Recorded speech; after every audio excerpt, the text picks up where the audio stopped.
How's it going, everybody? Welcome to the channel. This is Big Day Dave, and this is the third post-episode 7 live stream. How is everybody doing tonight? Hope you're having a fantastic day so far. Oh, man, and I see that there are several of you out in the chat today. Let's go. We are ready right now. Love it, love it, love it. See 70 of you out there right now. And starting with Jonah, says, I'm ready for the live stream. Had that even before the live stream started. Jonah, love it. Love it. Ken, how's it going? Good afternoon, everyone. 2:27 p.m. here in New Zealand. Whoo, boy. Reaching all the way across the world. Love that too. Bobby says, hello, everyone. Hey, how's it going, Bobby? Hope you're having a fantastic day. Same for you, Ken. Hope you are having a fantastic day. Jonah says, I got my dad joke ready. Jonah, hit us with it, bud. Hit us with it. Jody, how's it going, Jody? Can't wait to hear the dad joke. How you doing tonight, Jody? Hope you're having a fantastic day. Bobby says, not sure I am, but go ahead. Jody says, good day. Oh, come on, Bobby. We all love a good dad joke. I mean, you just got to roll with them. Just got to roll with them. All right. So we are waiting a few more minutes to get rocking and rolling before we go. And if you're out there in the chat, go ahead and give yourself a shout out here. Let me know that you're out there, because unfortunately YouTube does not have any kind of roll call system. Just lets me know rough number of who's watching at the moment. So if you're out there and haven't said anything yet, go ahead and say something. Let me know that you're there. Bobby says, it's going well, just assigned to day shift. Okay. Were you looking for day shift, or... Let's see. Jonah says, why can't you trust a cheetah? They always cheat. Oh, Jonah. I love it, bud. Love it. It's an awesome way to start out a stream. Good old dad joke. I love it, bud. Absolutely love it. Like I said, we're going to wait maybe 1-2 more minutes to see who else joins us here, and then we're going to get to rocking and rolling. We're going to continue right off the back of the second stream that we had this afternoon. That way we can go ahead and just get this whole field done. I have looked already to see if there's any contracts outstanding. There are not. It is just this one. So depending on when we finish this up, we may skip into the next day and work on some contracts into the month of September, but we'll see. We'll see how things kind of go from here. But let's see. It's 9:33. We'll give it one more minute before we can kind of set things off and get to rocking and rolling. Oh man, it has been a really good afternoon. Just been kind of kicking back and relaxing. Unfortunately, the wife's not feeling too well, and just been kind of, like I said, just kind of relaxing, having a really kind of chilled, laid-back day, which doesn't happen often around here. So I've been really kind of soaking it in and enjoying it. Really liking it. Jody says, the good dad joke makes you laugh. Oh, yeah. Yep. It doesn't even take a good dad joke to make me laugh. I'll be honest with you. I'll laugh at just about any dad joke. Good, bad, or in between. So Ken, Jonah's joke was, why can't you trust a cheetah? They always cheat. Love it. All right, it is 9:34 my time. Let's rock and roll. Let's get to work on this contract. Oh, hey, easy. Let's not use the auger as a push start. So yeah, we are just picking right up where we left off there from this afternoon, having to work on contracts, kind of getting things done. This is the last contract we have for the month of August, and then we're just gonna, kind of work from here. I was thinking about only doing one headland, but then I kind of got to thinking about it. I probably would be better if I do two passes, just so I make sure that I have enough space kind of going around, so that way the worker is going to have the most optimal of situations. I'm pretty certain, based on the header width on this harvester, that would have been fine for going with just one. May have 1 or 2 spots where the AI didn't pick up on things, but at the end of the day, one more extra pass, and then we'll set the worker kind of going, and we can go out and about from there. But actually, the truck is almost full, so after we dump at least a partial of this, we're going to have to do a dedicated run with no worker. It is what it is. Not the worst thing in the world. Let's see. I'll try and read and keep up with the chat. Where was I? Jody says, I did some more work on the farm tonight. Awesome, Jody. You gotten much more progress from the picture that you sent me? A couple of pictures that you sent?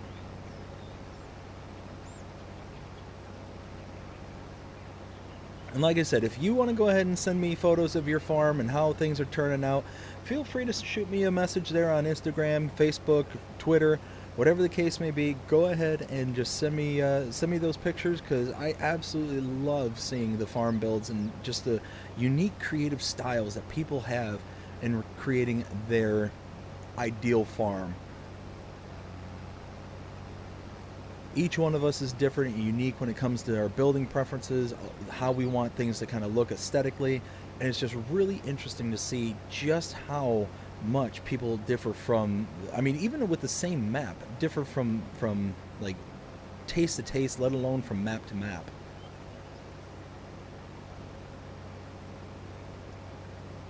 So we're gonna make our way around. Let's see. Jody says, "Yeah, I'm planting some cotton. Nice." One of those that I don't often get to do cotton outside of contracts. One of these days, I'm going to, dedicate the time, money, and effort it's going to take to do cotton as like the full-time gig, because it's one of those. It's an extremely lucrative product. It takes a lot, so much to invest into, but once you have those things, it is worth every penny that you put into it. One of these days will be cotton magnates.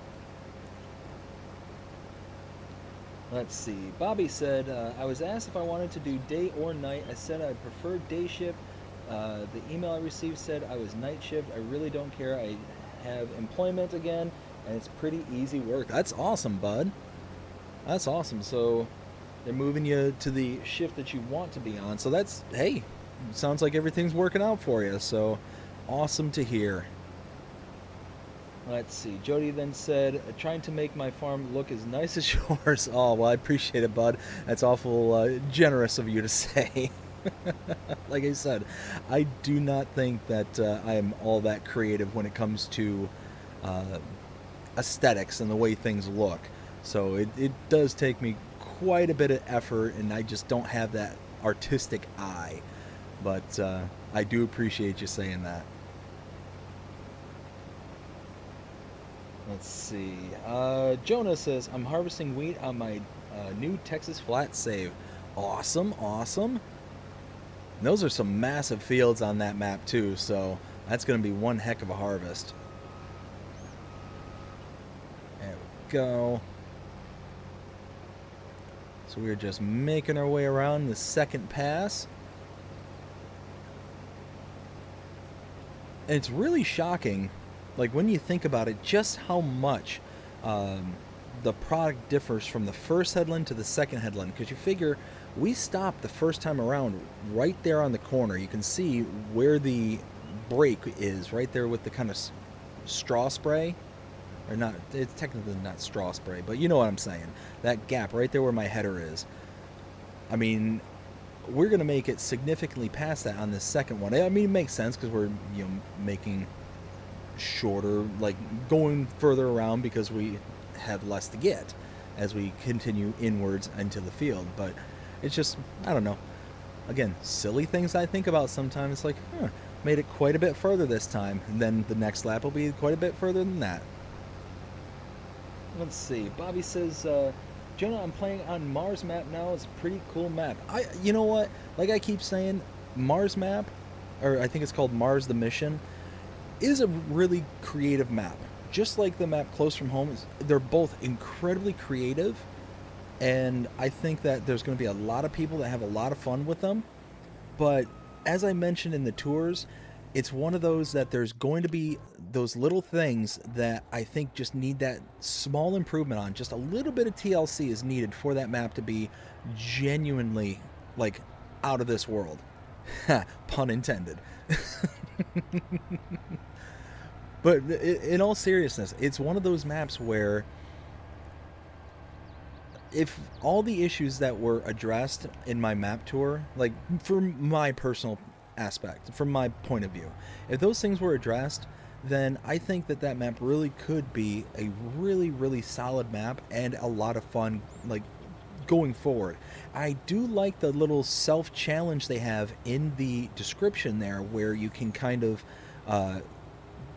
deem what is successful based on the amount of time played, the amount of trees planted, the amount of like all these different elements that they put in there.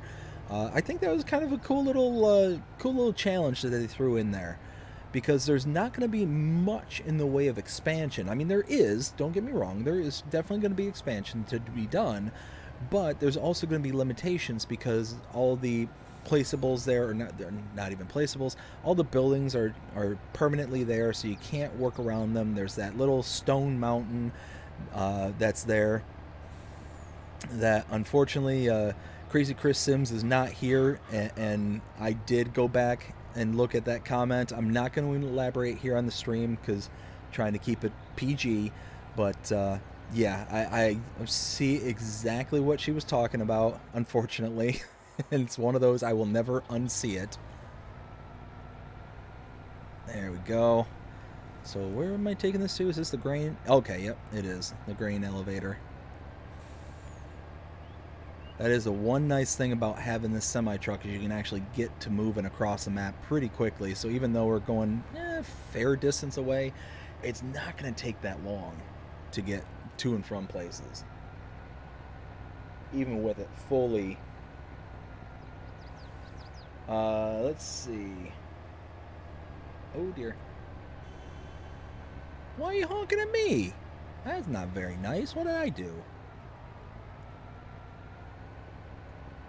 I'm driving here. Alright, so we've got the sell point here to our left.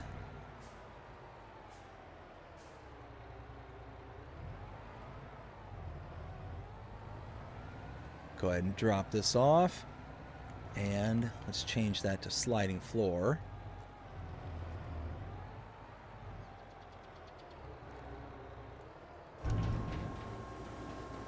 There we go. Alright, let me catch up with the chat here. So we've got Bobby saying to Jonah, or no wait, I read that one already. Still waiting on Will T Gaming's map. Oh yeah, me too, bud, me too. I cannot wait. Cannot wait. From what I understand, he was saying that he's going to be working on it tonight. So hopefully he's busy at work and making something really, really awesome and special for us. Bobby also says Mars Mission is a very creative map. It doesn't need a little it does need a little tinkering. Yes, yeah, absolutely. There's definitely some things that need to be worked out, but one of those that it's got a very, very good base.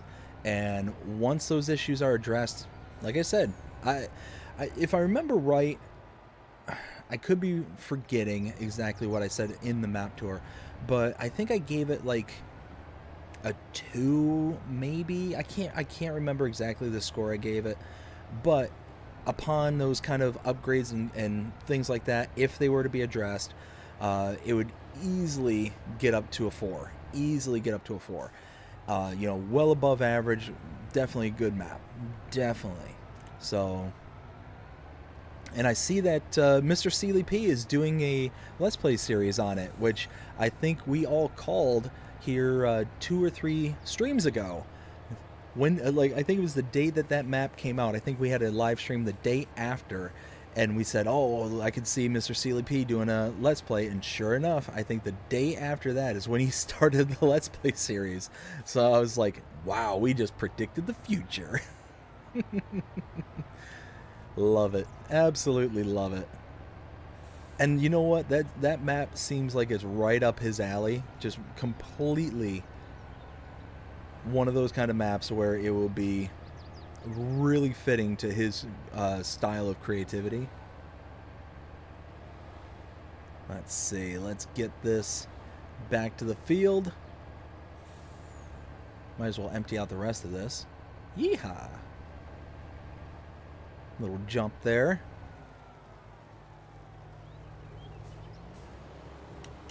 Yes.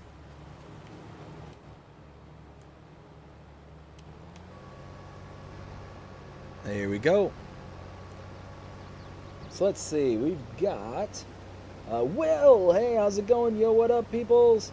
Bobby's saying my dog is laying on the couch with me. I moved a little, and she voiced her opinion about me moving.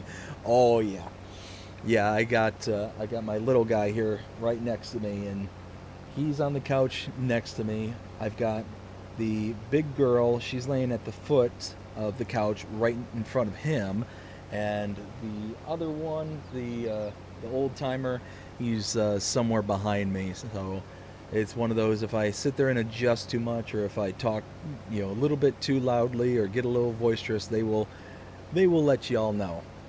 And you will hear them from time to time. Hopefully not too late at night, because yeah, they have voices that carry. They have those barks, especially the little guy here. He's got one of those ear-piercing barks, where when he gets going, you can hear him from outside the house with all the windows shut and everything. It gets, yeah, he gets a little intense. Let's see. Jody says, I put your name on my farm. Yeah, bud, I remember you sending me the picture. That was awesome. I absolutely loved it and appreciate it. Bobby says, hi, Will. And Will says, what up, Bobby? Jody says, how's your wife doing tonight? Any better? No, she's not feeling good at all. She's got a bit of a headache, sinus congestion and all that stuff, and already being pregnant and whatnot. Thankfully no fever or nothing like that. It seems like it might be like just a sinus infection or a head cold kind of thing. But being pregnant and all that stuff, she was already uncomfortable, as it was. And then throw this on top of it, just bleh. Just bleh. So it kind of stinks. But been doing my best to make sure that she has to move around as little as possible, and means I gotta move a little bit extra, but that's okay. That's all good. Let's see. Bobby says, trying to get my happy butt to bed. I've been at work, or I have to be at work at 40:45 a.m. Ooh, Bobby, yeah, bud, go to bed. Man, that's gonna be brutal, waking up that early in the morning. But yeah, if you're taking off, bud, I hope you have yourself a great night. Enjoy your new shift there, and we will see you again soon. Let's see. Jody says my black lab, my black lab is really loud. Yeah. Oh yeah. So is mine. Our black lab, when he gets going, and often the times though, he doesn't get going that much anymore because he's so old. He doesn't hear too well. He doesn't doesn't do anything too well anymore, unfortunately. But yeah, when he gets going pretty good. And then Jody said, I said a prayer for her a while ago to get better. I appreciate that, bud. And she appreciated it too. I definitely let her know that you said all those kind things earlier. And she was greatly appreciative. She wanted me to pass it along to you. Let's see. Jonah says, all three of my cats are in my room. Ooh, nice. Just be careful, though. Just be careful. You get more than one cat in a room, they sit there and try and plot your demise. I'm convinced of this. They just sit there and plot. Non-stop.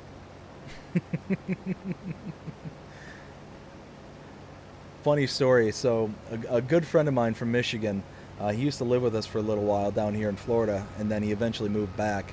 But he had cats growing up, and I knew him from high school. And he had one cat. The cat's name was Lucy. But this cat, I used to call her Lucifer, because this thing was the devil. Oh my goodness. It'd be one of those that she would come up to you, and she would start rubbing on you, wanting you to pet her and wanting her to get attention. But then all of a sudden, you reach down, you start petting her, and they warned me right up front. They're like, hey, first time over there, this cat's going to come up to you and she's going to want attention. She's going to act like she wants you to love on her and whatnot.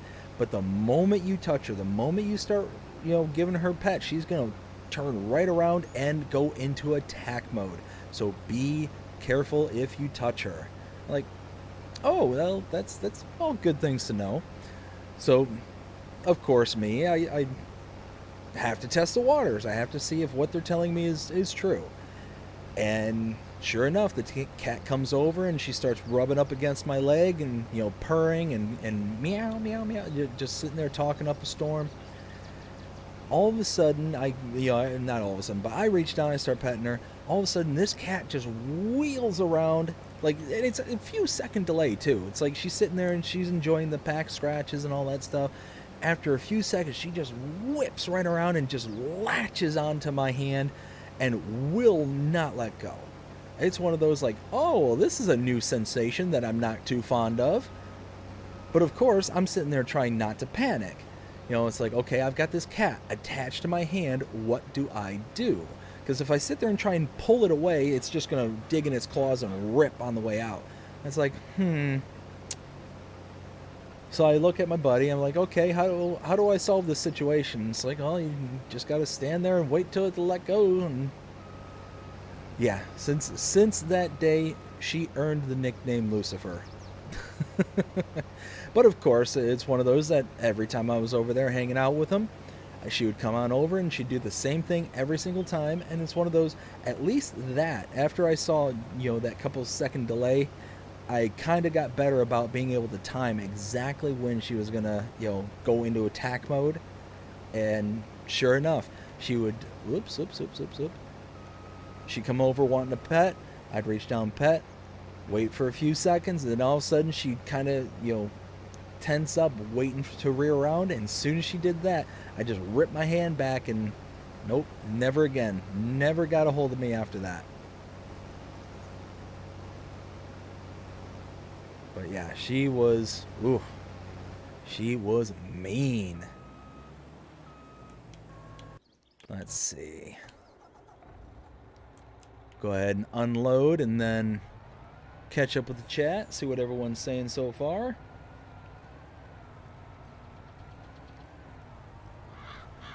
And like I said, we are just trying to get through this quickly, so I'm going to be cutting through the field and going as wherever is needed to get things done. And unload. All right. So where was I? Oh,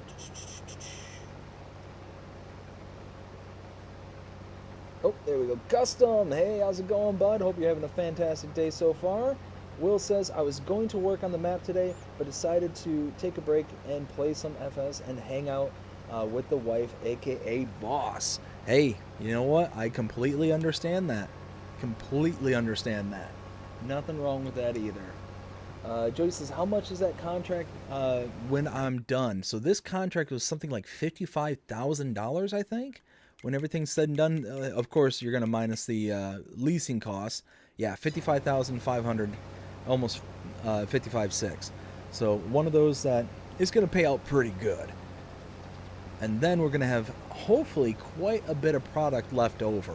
And when that happens, we're going to be really kind of sitting pretty at that point.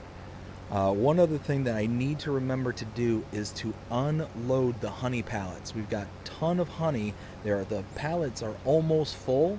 So I need to be able to just unload them, take them off to sell. So that's a little bit of extra cash in our pocket. We'll be able to kind of go from there. Let's see. Keep on making our way around.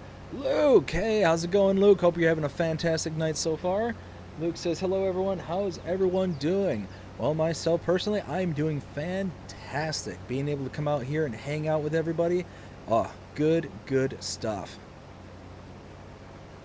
We're just making our way around. We are pretty much picking up where we left off from earlier today with the contract here on Field 22. Just finishing our second headland, and then we're going to be able to start setting the worker off.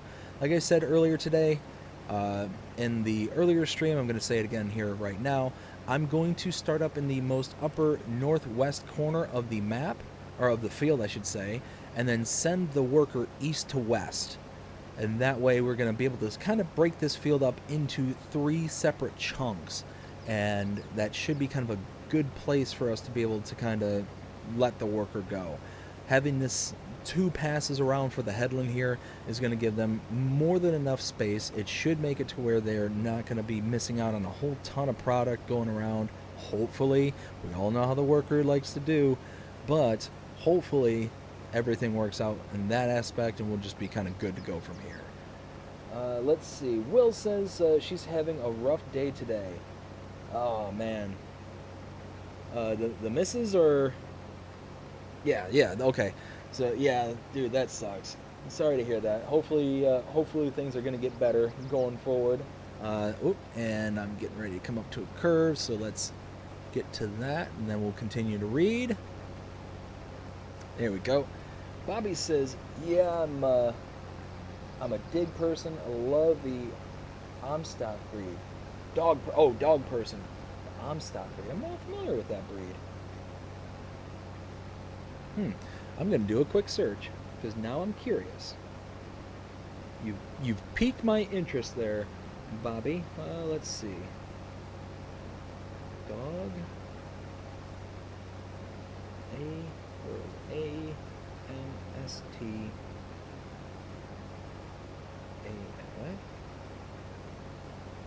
Oh, and I'm missing stuff.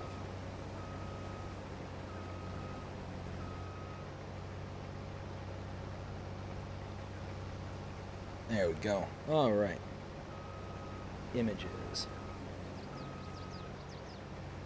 All right. What is this? No, those aren't. Maybe I typed in the wrong thing. That's okay. I'll look it up later. Let's see. Let me catch up with the chat. Will says, she says hi to everyone. We'll tell her we said hi back. Bobby says dog. Luke says, I'm doing good. Good to see you. Good to see you too. Let's see. Glad to hear that you're doing well. Gold Gaming. Howdy neighbors. Howdy Gold. How you doing? Hope you're having a fantastic day so far. Farmer Groot says howdy. Howdy Groot. Hope you're having a great day so far. Let's see. And Will says, I sent some screenshots to BDD earlier today. He replied, can you make some postcards? Yes, I did. Yes. So he's sending me images of his farm there on Alma, and wow, just there are certain spots where you get this kind of picturesque view with the one he sent me had the fall colored trees in the background. Like, legit looked like it should have been a postcard. Like, Alma, Missouri, hire Will, have him send you some screenshots, and just have that at like a guest station somewhere in town there, because why not? Because if you've got that as like a picturesque postcard scene,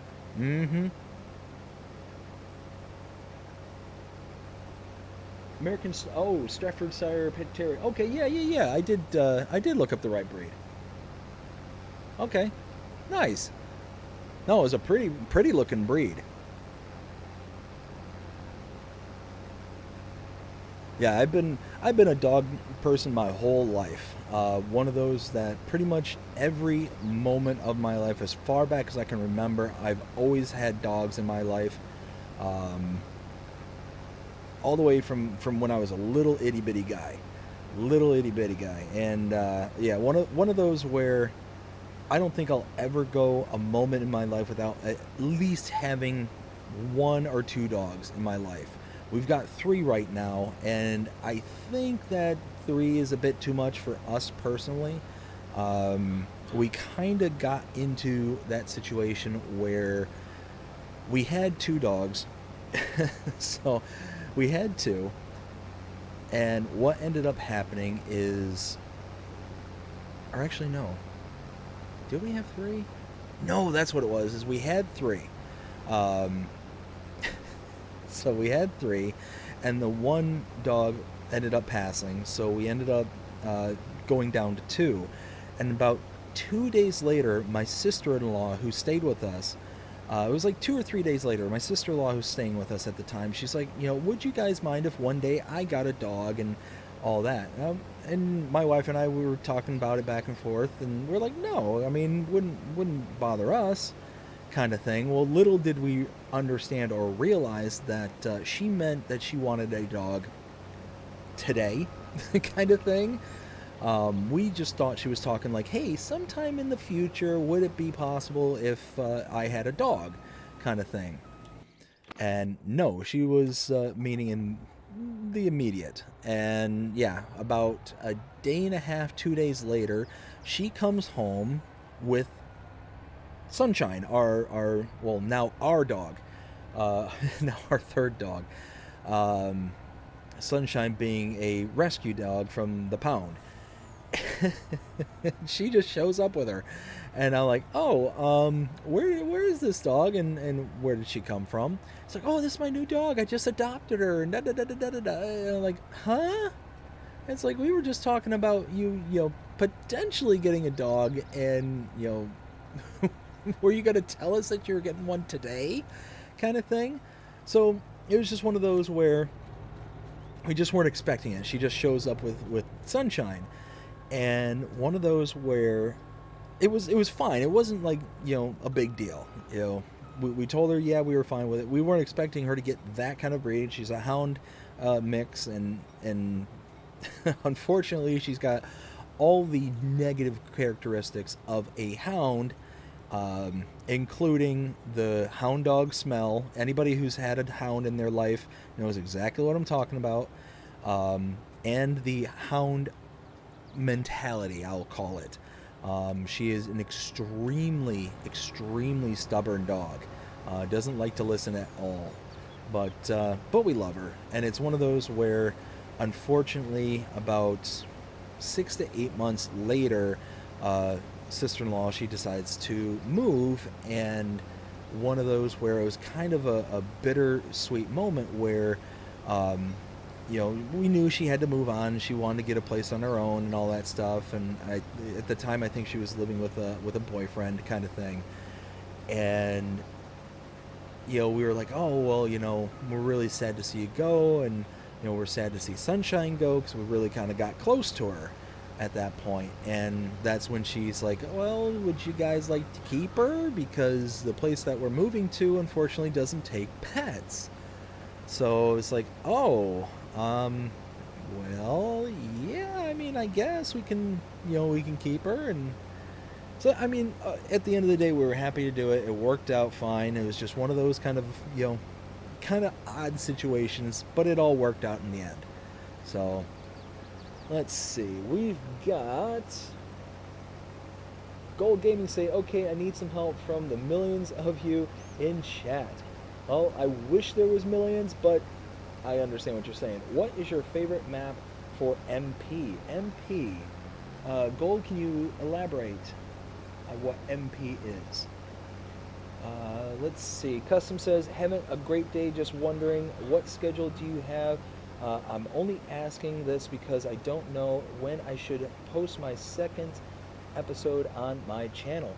So, Custom, I don't technically have a schedule.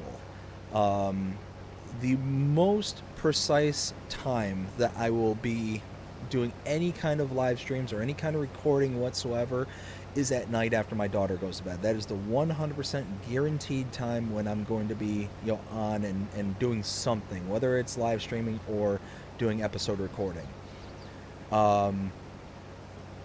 Here lately, though, I've been available during the kind of early afternoons because of the things that I've been mentioning that's been going on with my job.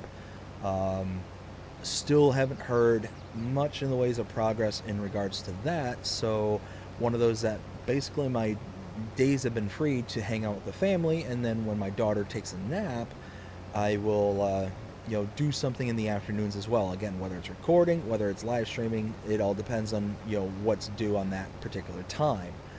But it's one of those where normally that afternoon thing wouldn't be available unless it was the weekends. So yeah, like long story short, I really don't have like a dedicated schedule outside of, you know, for certain after 9 o'clock. That's when the little one goes down and can dedicate the time to the channel then.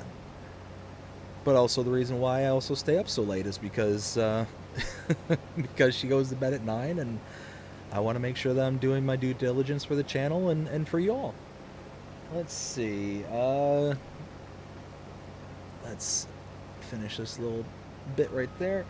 Where was I? Oh, here we go. Ken says, Mr. CVP just did a second episode on Mars missions. He's included a backstory of how he got to Mars, which included a space shuttle sequence. Oh, really? See, I need to catch back up with his content. I've had such a hard time watching other creators' content. I just don't have the time to be able to do it. So one of those that I really would love to be able to catch up. Feeding my cows right now? Nice. That's going to take you a while. Bobby says, mine looks like a Jersey cow. She loves to give kisses to anyone she meets. Oh, sounds like a sweetie. Love the uber affectionate dogs. One of those, I know there's like some people out there, it's, oh, you know, why do you let the dog give you kisses and all that stuff? Their mouths are dirty and all that stuff. It's, I don't care. They just want to love. They just want love. And I'm not going to stifle that. But you know what? To each their own. To each their own. You know, I don't blame anybody who's like, no, I don't want them to lick me or do whatever like that. But me personally, I love it when they're little lovers like that. They just sit back and just want to show their affection, show that they care for you and that they appreciate you. Let's see. Luke says, LOL, that's funny. Oh, multiplayer. Okay, let me reread that. Need some help from the millions of chats out there. What is your favorite map for multiplayer? Oh, so my favorite multiplayer map would probably be Bally Springs. I think that is a very strong contender. It's got multiple farms, so each person who's playing on there can have their own kind of farm and setup kind of thing, if that's the kind of farming that you're looking into. If you're looking for more like a cooperative farm build where you kind of operate out of one farm and kind of go from there, then, you know, maybe something like a Calmsden farm, I think makes a very kind of good cooperative map, because you basically got the one main farm. It's broken up into two separate segments, but it's all one farm. But it's got the massive fields on it where having multiple players to be able to do different things on that map really becomes beneficial and helpful. So those are two recommendations that I have. Bally Springs if you're looking for multiple farms, and Calmsden if you're looking for more of a co-op build. Let's see. Ken says the cat from the cat from Hades. Yes, it was. This thing, like I said, it was a cool, chill cat until you touched it. The moment you showed this cat any attention whatsoever, just oof. And it would always drive it would drive his mom nuts that I would always refer to this cat as Lucifer. She's like, don't call it that. I'm like, why? This thing is trying to destroy my soul. This thing, every single time you even pay it the moment of attention, it's like, and just tries to go after you. And it would always sit there and look at you. This is the thing, too, is it always sit there and look at you. That's why I joke and say, whenever they get into groups, they sit there and plot your demise. This thing would plot my demise on a constant and every time basis that I was over there. It would want revenge for. It's like I owed it money and refused to pay, kind of thing. It's one of those kind of situations. All right, let's go over there with the truck and trailer again. Now we're finally to the point where we can dedicate ourselves to the whole loading and unloading and transporting. We'll let the worker do all the heavy lifting from here. But this will also give me an opportunity to go ahead and hook up to my telehandler to my pallet forks, and I'll be able to unload, or should load, the honey. Let's. Oh, there it is over there. So I'm going over this corner thinking that's where it is. Nope. Grain tank full.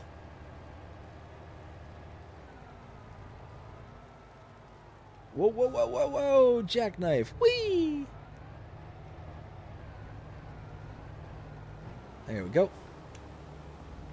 Alright, let's turn that off. Let's get into the telehandler. Alright, Will says, what did you think of the testing list today and the Case IH planter coming out for the on the 29th? The one I sent you. Oh man, the Case planter there looked legit. Like, that one looks awesome. You know me, I'm a big sucker when it comes for Case products. And that one just looked really sharp. Let's see, let's pop that out there. Do that. Alright. So yeah, I mean, that mods list looked like there were tons of maps on there too. Several of them were maps that were like updates, but some of them I didn't recognize, but they definitely sounded like map titles. So I'm excited. I'm excited to see that the testing list is so huge. That means that we're going to be getting, you know, another big dump of mods, and yeah, we'll kind of see how things go. Means that we're going to be busy doing updates and tours, which is always a good thing. I absolutely love this set of pallet forks. Having the strap that's like in it.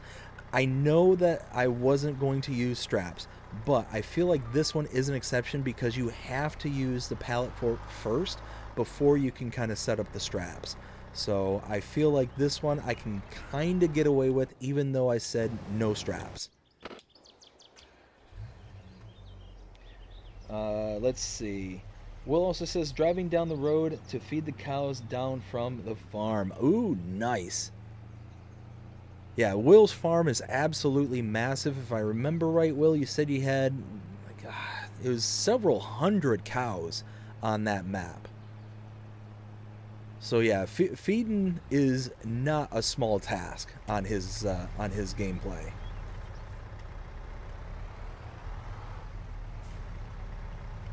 Let's see, let's drop this off here.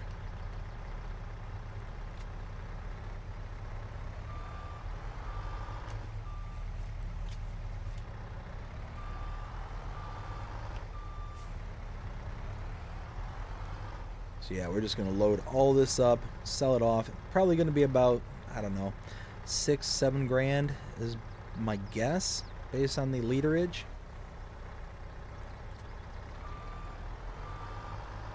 There we go.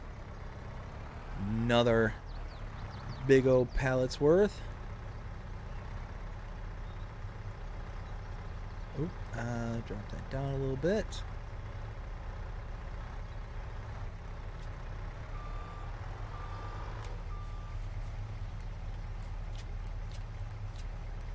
There we go.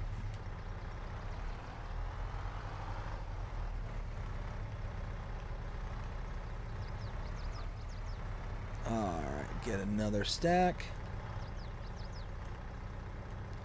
If I remember right, Will, that was by custom mod, or not custom modding. No, it was. Yeah, custom modding, wasn't it? That did whoops. That did the early rise, or not the early rise. It was the early riser, wasn't it?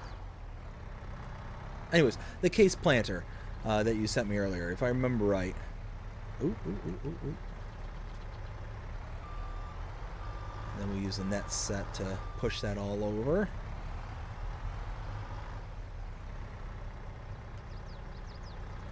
And this will free up all the room for the honey.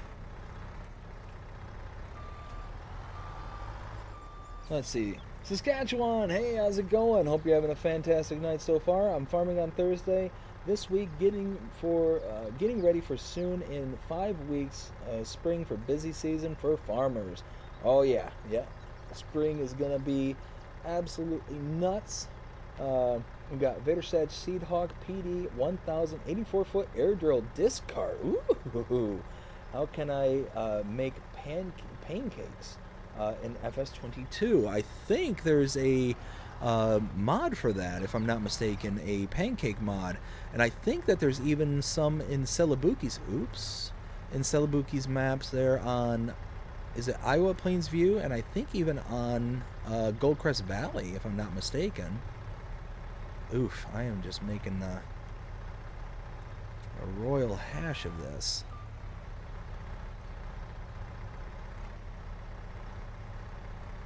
Give that a little, just a little kiss. There we go. All right, one more. And then in Canada, we ate pancakes. Oh, man. In America, we eat pancakes too. Love some pancakes. Oh, man. Actually, just the other day, made some killer pancakes. My wife and I did. Oh, man, they turned out good. Some blueberry pancakes with some maple syrup.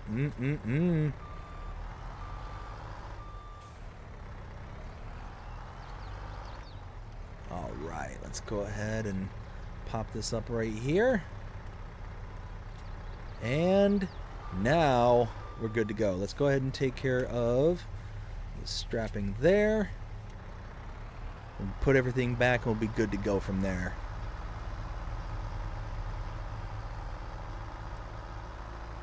Lift this up, extend the boom a bit.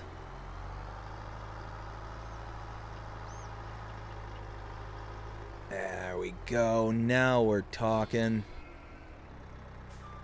Oops. Didn't have it up high enough.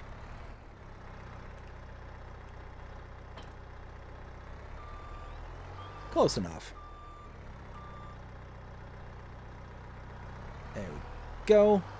Drop that down and zip around. Perfect. All right.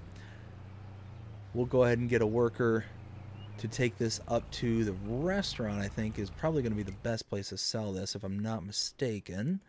Let's double check the prices for honey. Honey.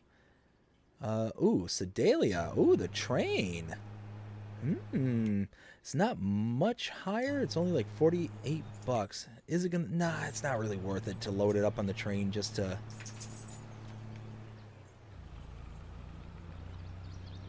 kind of get it all on there and do all that work to transfer it. Nah, not worth it.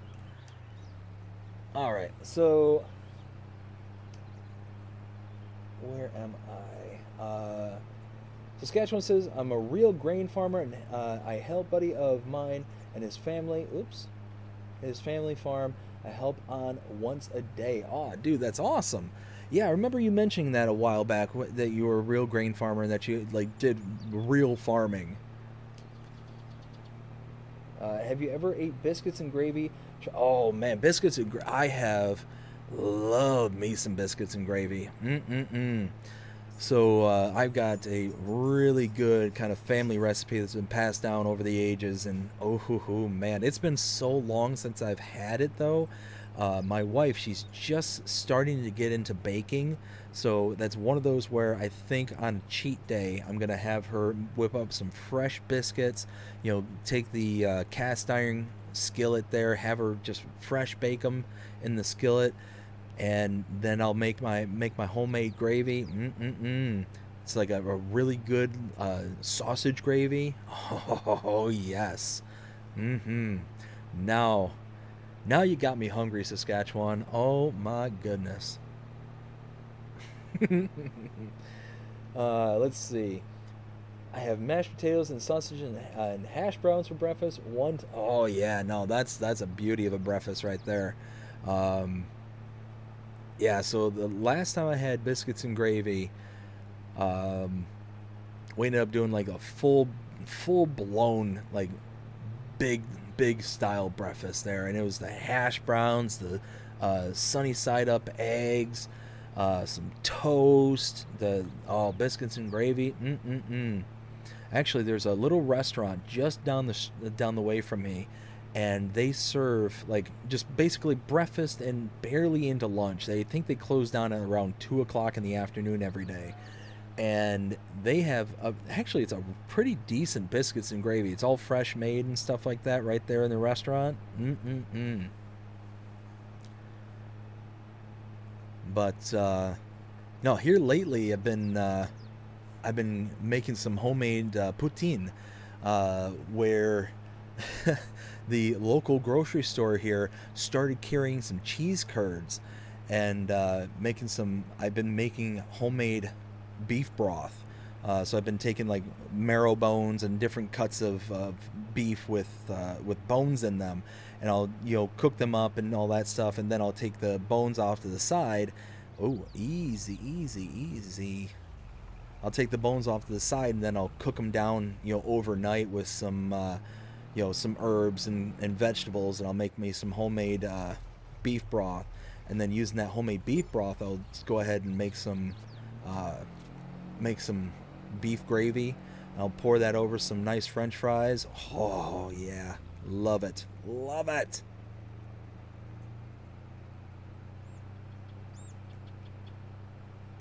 All right, now let's get this back to the farm. We'll go ahead and just let the worker go, and we can go ahead and there we go.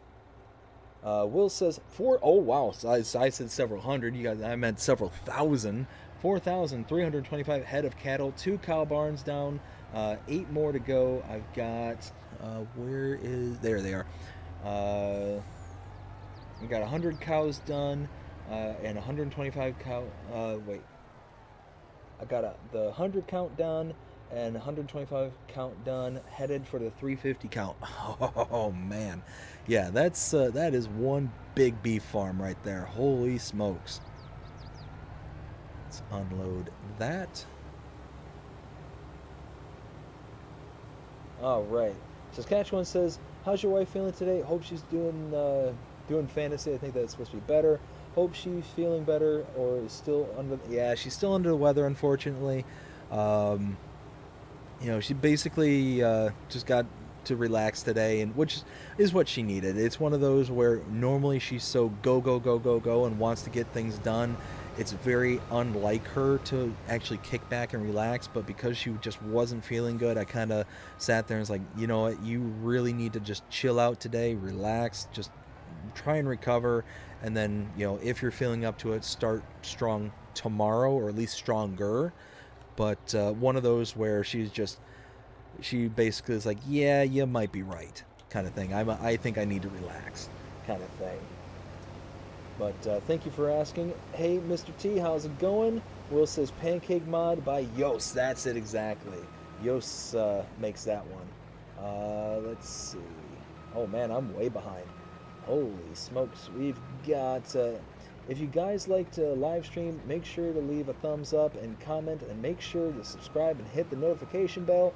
You guys won't miss any deals with Dave Goes Live Already video. Hey, I appreciate the shout out and the like and all that stuff. I greatly appreciate it, Saskatchewan. Will says the early riser planter by the Connect. Okay, it was Connect modding. They're also bringing 3 Case IH tractors and new map on the 29th. Ooh, and a map. Oh boy. Oh Dave, they had a farm. Oh man, I love it, Saskatchewan. Also, in the summer, always do a bunch of breakfast and grill outside. Oh, 100%. Absolutely love to grill outside, and just to cook in general. I'm a big cook. Actually, speaking of cooking, tonight I made for the first time a chopped cheese sandwich, and man, did that turn out good. And for those of us, Will, you might be familiar with chopped cheese because you're up there in New York. But for those not familiar with a chopped cheese, think of a cheeseburger, but instead of the patty that you get, you just break up the meat, melt the cheese on top, and then you throw it on like a hoagie roll with the various burger toppings, lettuce, tomato, ketchup, mustard, the whole 9 yards.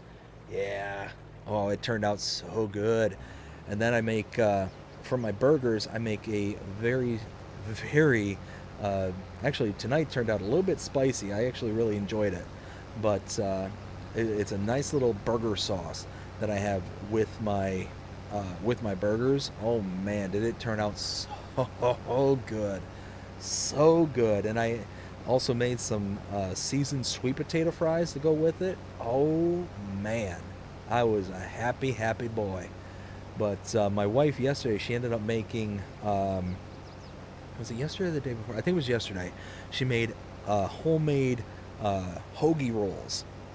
Like I said, she's starting to get into baking. She's getting really good with it. And she made these homemade hoagie rolls, and man, we ended up using them yesterday for uh, like meatball heroes kind of thing. But we had a couple left over today. I'm like, oh man, I'd really like to use those up so they don't go bad, kind of thing. And I'm like, you know what? A chopped cheese sounds really good right now. Or I basically was saying, oh, a burger sounds really good right now. And I'm like, oh, well, how about I just turn it into a chopped cheese and kind of do that? And yeah, that turned out, I was really happy with that. But on that fresh hoagie, well, not fresh, but fresh yesterday, homemade hoagie roll, oh yeah, it was good. It was good. Let's see.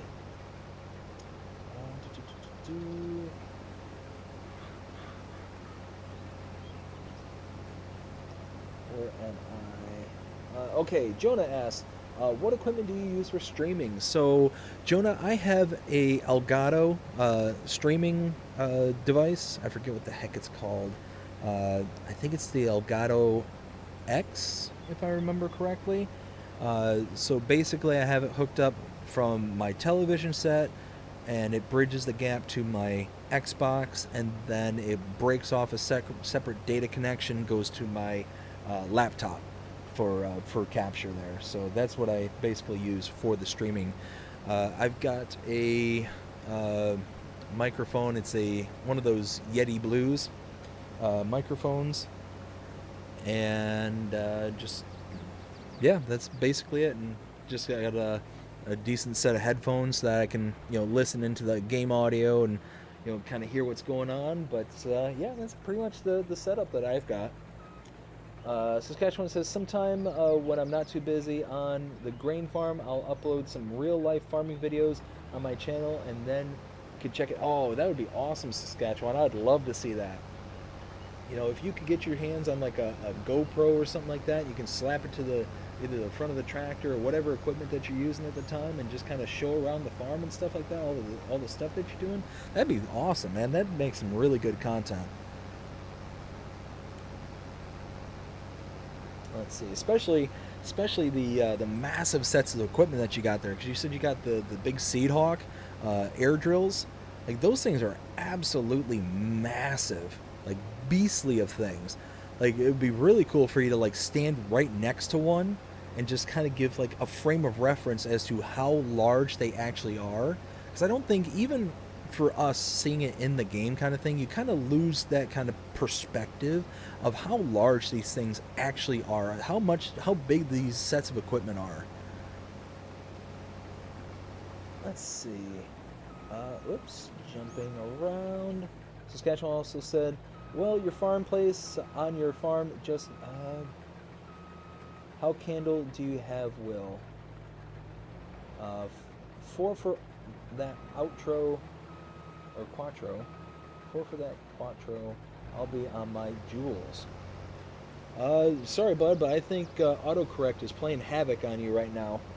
I'm completely lost on those last ones. Will said dairy farm, actually, LOL.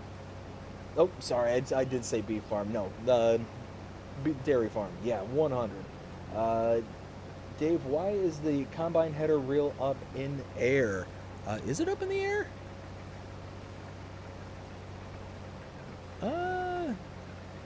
I just think that's kind of the default setting, and I just have the worker kind of doing their thing, so I don't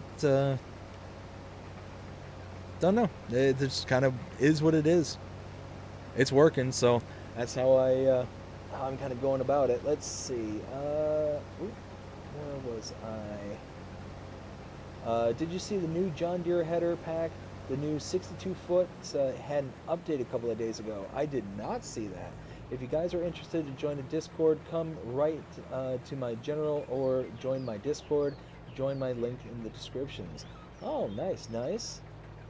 And then Will says, so we're getting 4 Case IH tractors, 1 map, and 2 Case IH planters. Ooh, so Case is getting a lot of love. Love it. Will, do you want to join my server? Got lots of grain to harvest. And then Will said maybe tomorrow. Nice. Okay. Let's know. Will, what's your FS22 name? For which platform? Yes. What's your FS22? So he's asking for whether you console platform or PC platform there, Saskatchewan. He's asking which one are you looking for specifically.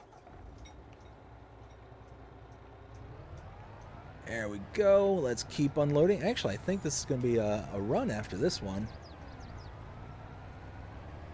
All platforms, he says. All right, all right.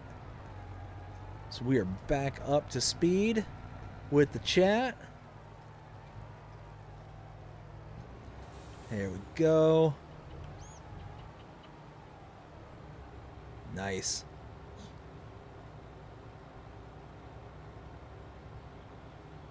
And then once this is topped off, let's go. It's at this point right now I wish I had like one of the TLXs with the over 1100 horsepower, or just any vehicle with a ton of horsepower right now, just so I could just get up and rocketing away. Oh, hey, probably should look before I just go driving out there. Alright, so what we're going to do is go drop this off and be kind of good to go. Oh yeah, nice. I forgot about all that too. Sorry, I'm just thinking out loud. Oh, nope.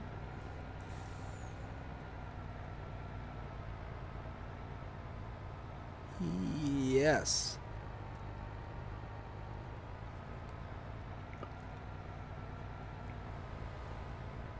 So I mentioned earlier, my sister-in-law, she was in town here recently, and she ended up going back to home this morning. And she ended up leaving a couple of these energy drinks. I've never had them before, and I'm actually sipping on one right now, and it's called Alani. I've had one of their other flavors before. It was like a cherry slush flavor, but this one I'm having is called Dream Float. And does anybody remember those orange, like, creamsicles, I think is what they were called? They were the orange flavor outside, like, almost ices, and then inside they were like the kind of cream flavoring kind of fluff that was inside of them. Basically, that's what this thing is, and it's really good, like almost dangerously good. Oh, come on. There we go. I ended up having one earlier today, and it was like, oh man. Thankfully, I don't go around shopping for those things that often, because it could get very, very dangerous very quickly. Let's do that again. Yeah, see, some reason it's just whoa, hey now. I keep switching off of that grain door. I don't know why. Let's see. Where? Saskatchewan says, we'll play a little bit when going to do Sosnovka, blah, blah. Will T Gaming, Saskatchewan. And then Jonah says, does anyone know if there's a map with 100-acre field? 100-acre field. So the closest one that I can think of, I believe, is one by, oh goodness, what is it, Missy B? I think it's called 4 Fields, and it's literally a map with just 4 fields on it, but it's basically encompasses the entire size of the map kind of thing. Personally, not my cup of tea, but if that's the kind of, you know, thing that you're looking for massive fields, I think that would be about as close as you can get, and then you can, you know, technically buy all 4 fields and then combine them into one, and then you get pretty darn close to 100-acre right there. And then Will says, I'm using the big Silo King feed mixer. Ooh, nice. That is a good mixer. I do like that one. No 1,000. Anyone know if there's a map with a 1,000-acre field? Oh, hey, I'm just kind of driving off the road there. Then no, I'm not familiar with any maps that would have a 1,000-acre field. Yeah, because you're talking, you're almost talking, what, 4x capacity at that point. Like a 4x map, not a 2x. So like a PC Mac version. So yeah, that's unfortunately that's out of my expertise. So anybody can familiar with the PC maps and whatnot, go ahead and give it a shout out, because I have no idea anything like that. Here we go. Let's get this rocking and rolling again. Unload. Perfect. So we've got Will saying it holds 45,000 liters of TMR. Yeah, no, that one's really nice. There's a couple others out there that I really like using when it comes to like the production side of TMR making, instead of using like the tubs and stuff. Oops. One of my favorite ones. Where is it? Where is it? It's right here towards the... There it is. It's the Farm Supplies production. This one here holds tons of product and makes all sorts of different stuff, including TMR, but it also does things like fertilizer, liquid and solid, does... makes digestate, makes silage, makes seeds, lime, like everything listed in the bottom right hand corner it makes, and it just does it very, very well. And what I would like about it most of all is that the recipes for TMR is not like the full-blown recipe. You don't need mineral feed, you don't need straw. You could just start out with hay and silage as a kind of base, and you don't lose anything by making it into a mix and stuff like that.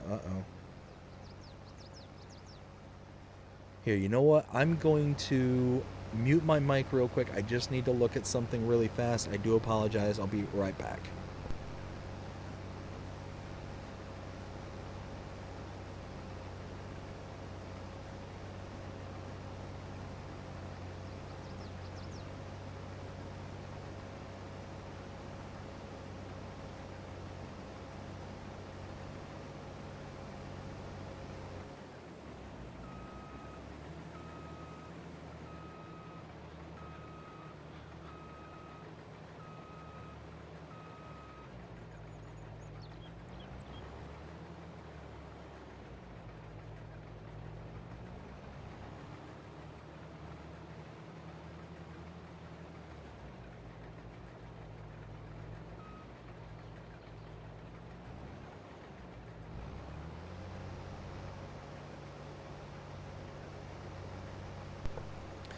Alright, sorry about that. I ended up getting an email from work, and it...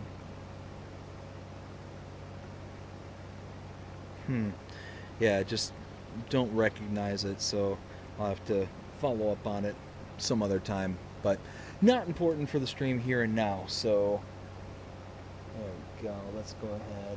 But no, so I was saying that that particular barn production there, it's really nice because it's holds a ton of product, like hundreds of thousands of liters of each product, of hay, of silage.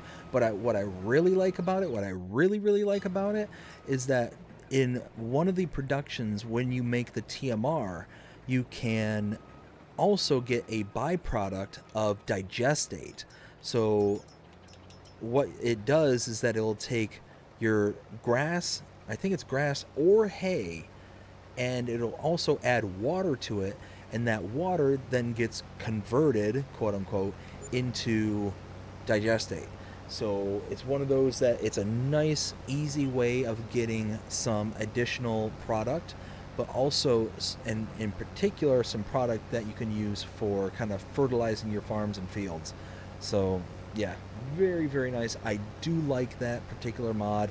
I think, if I'm not mistaken, there was one made by Cavalier Roy that does something very, very similar. And if I'm not mistaken, yeah, I think it was this one. If I'm not mistaken, this was the one by Cavalier Roy.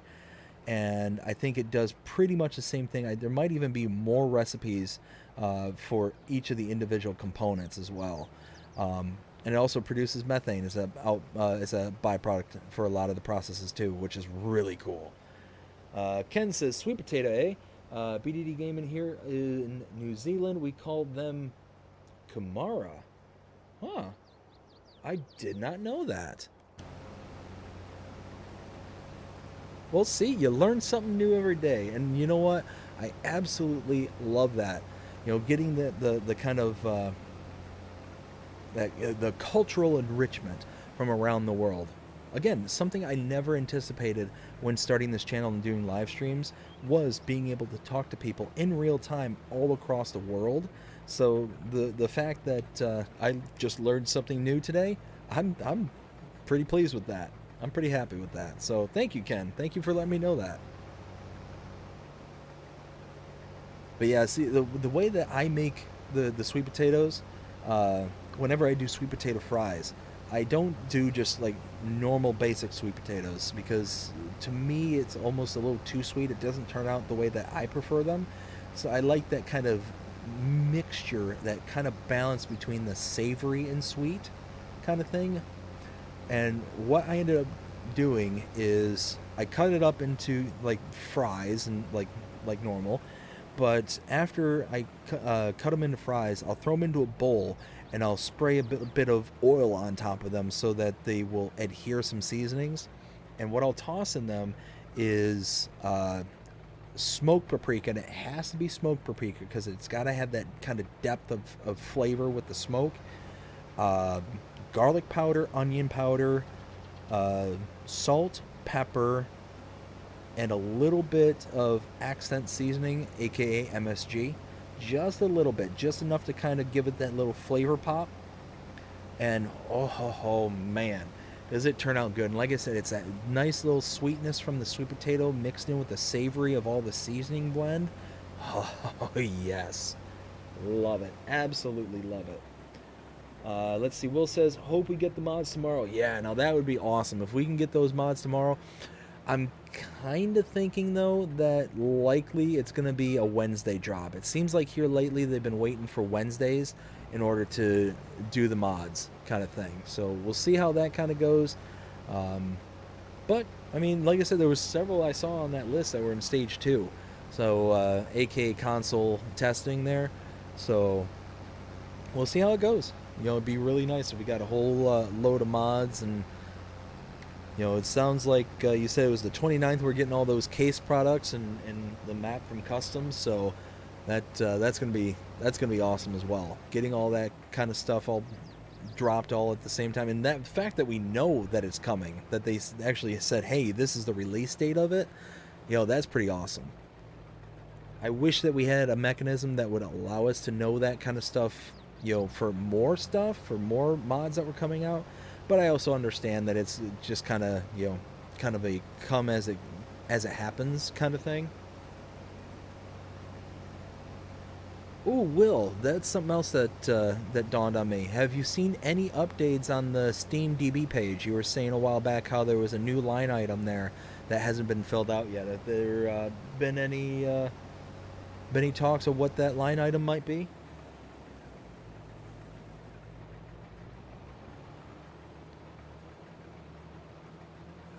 Let's see. So we are just about full here. Is there anything else here at the farm that needs to happen? I've got the honey. Have we made any pallets yet? I'm curious. No pallets just yet. Chugging along though. 300 liters of pumpkins, 300 of strawberries. I can't wait to see a pallet of pumpkins. I want to see what that looks like. both the strawberries and the pumpkins will pop out first, so that'll be cool. And once we get some manure, we'll get this up and running. We got full of water there. Let's see. So yeah, I mean, everything's turning out pretty good. I'm pretty happy with this. Oh, that's what I wanted to check. That I remember now. I wanted to come over here and see the what kind of ways we've got going on silage and all that, because we've got a bunch of silage in here that's getting made. Oh, there we go. We got silage, 3,500 liters, alfalfa, 3,500, but those should be converting into silage. If I'm not mistaken, I can't get in there, can I? Let me in. Yeah. Anyways, then we got silage 7,500. We've got hay 9,000, and then grass. Okay, so we've got the alfalfa 91 bales. That should be converting into silage, and then we got the grass 3,500. So we're gonna have, wow, that just dawned on me. Let me do some quick math there.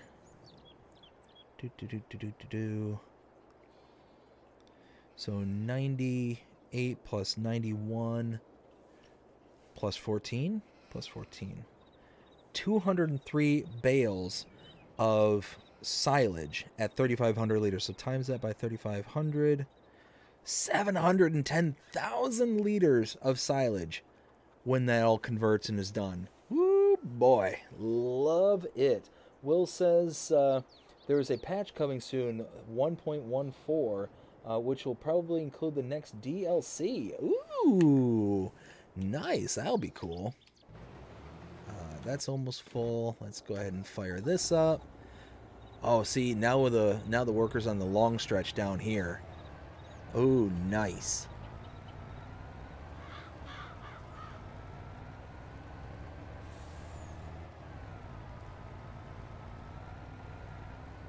Let's go ahead and empty them out before they stop.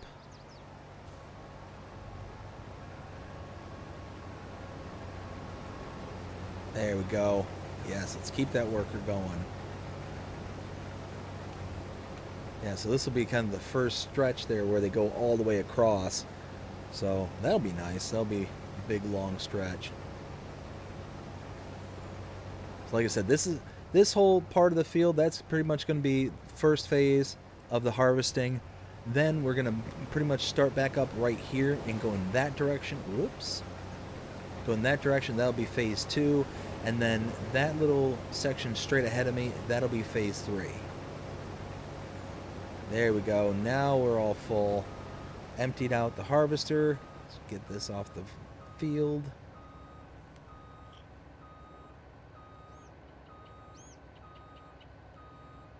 There we go. Nice. Will also says it shows a patch for 1.14 and still says unknown. Gotcha. Okay.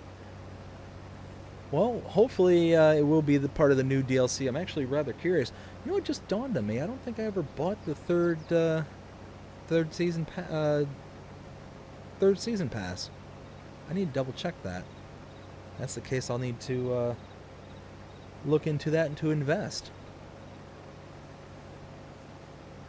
Maybe after the stream here, I'll remember to check it out. Let's see. Checking something just real quick.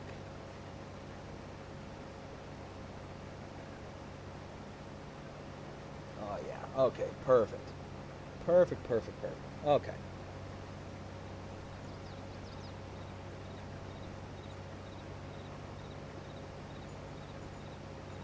Alright, let's make sure that this worker does what we expect them to do, being able to get all turned around and, you know, picking up stuff like we expect them to.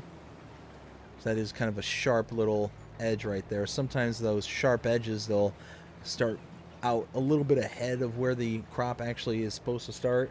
But we'll see. We'll see how they do. Alright, yeah. Alright, cool. Nice. Yeah, they're working. They're doing what they need to do. They're doing what I want them to do.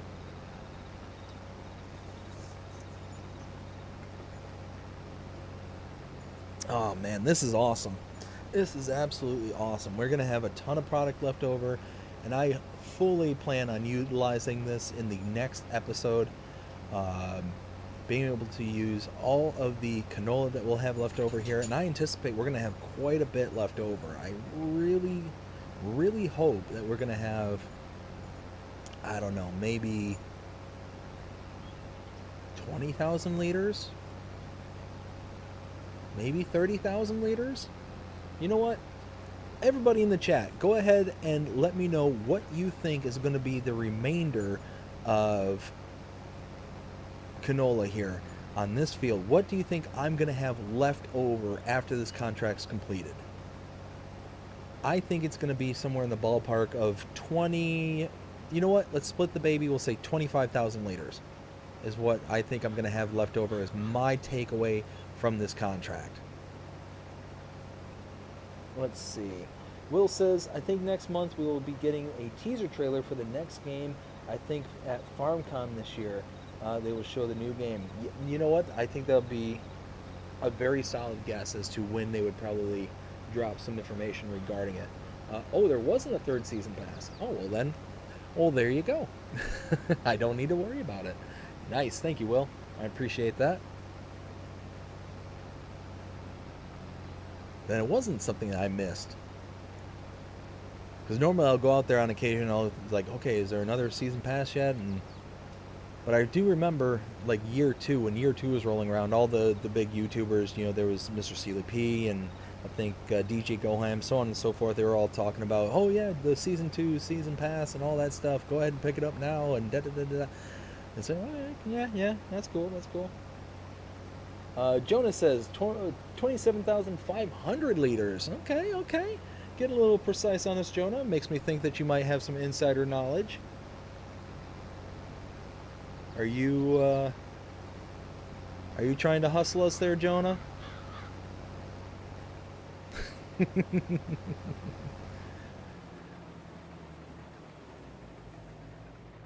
know, we could do like Price is Right rules. So if we guess and we're over, then it's automatic, like you're out. But the closest guess without going over is basically the Price is Right rules.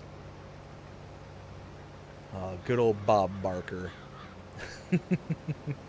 Reminds me of that old movie Happy Gilmore with Adam Sandler. The price is wrong, Bob. Of course, that's not the line, but again, try and keep it a little bit clean here on the channel. Such a good movie.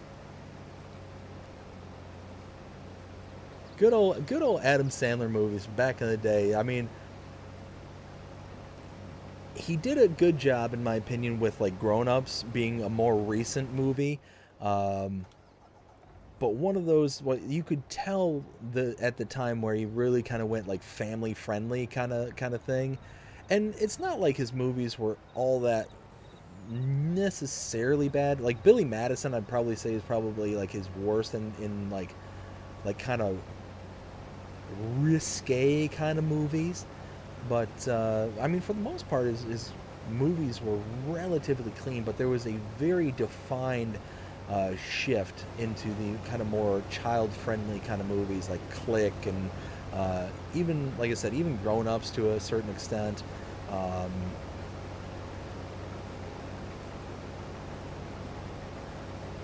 There was that one movie though where he actually played like a serious actor, like not comedy. It's with one of the Wayans brothers. Was it Bulletproof? I mean, good movie. Regardless what it was called, it was a good movie. I did enjoy it. Or if I remember right, he played like a drug dealer, maybe. He was some kind of bad guy, kind of thing. It was a very unlike Adam Sandler role to play. Let's see. Will says, I know a lot about FS. I pay attention. You know what, man? I need to start paying more attention. I really need to. I need to get back onto checking out the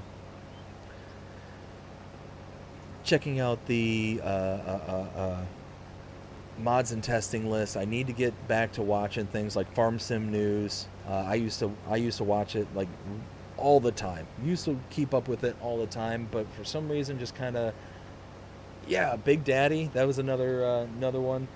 But again, really good movie. Happy Gilmore. Loved that movie. Yeah, that was such a good movie. Happy Gilmore. Oh my goodness, Big Daddy was really good. Little Nicky, I thought was really good. Billy Madison, again, good. Um, I feel like I'm missing him. Oh, Waterboy, that was a good one. Custom says, sorry I was gone, but I am back. But I will say I may fall asleep. You know what, bud? That's all good. If you fall asleep, you fall asleep. I cannot say as I blame you. But if you do, then I hope you have yourself a good night, and we will catch you in the next stream. But yeah, I mean, don't get me wrong. I think he's a solid actor, and he does do like non-comedy movies that he does a pretty good job in.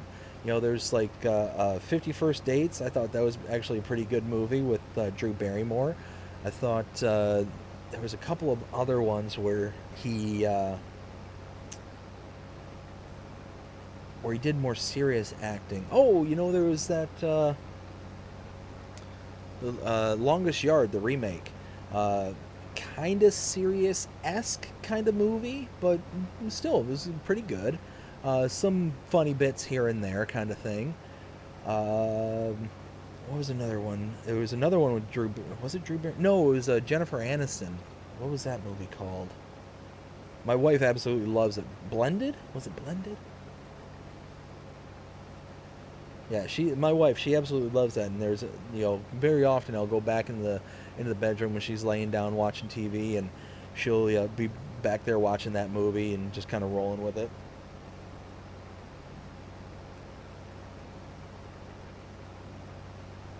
Yeah, Will, if you want to send me the testing list, I mean, feel free. I mean, like I said, I've got it saved on my phone. It's just one of those that I just always forget to look. One of those that, like I said, I just need to do better. Just need to be able to just, you know, take a minute and just kind of review it, kind of thing. But no, if you want to send it to me, bud, I greatly appreciate it. That would be awesome. Let's see, how far have we gotten onto this field? I just want to check this out.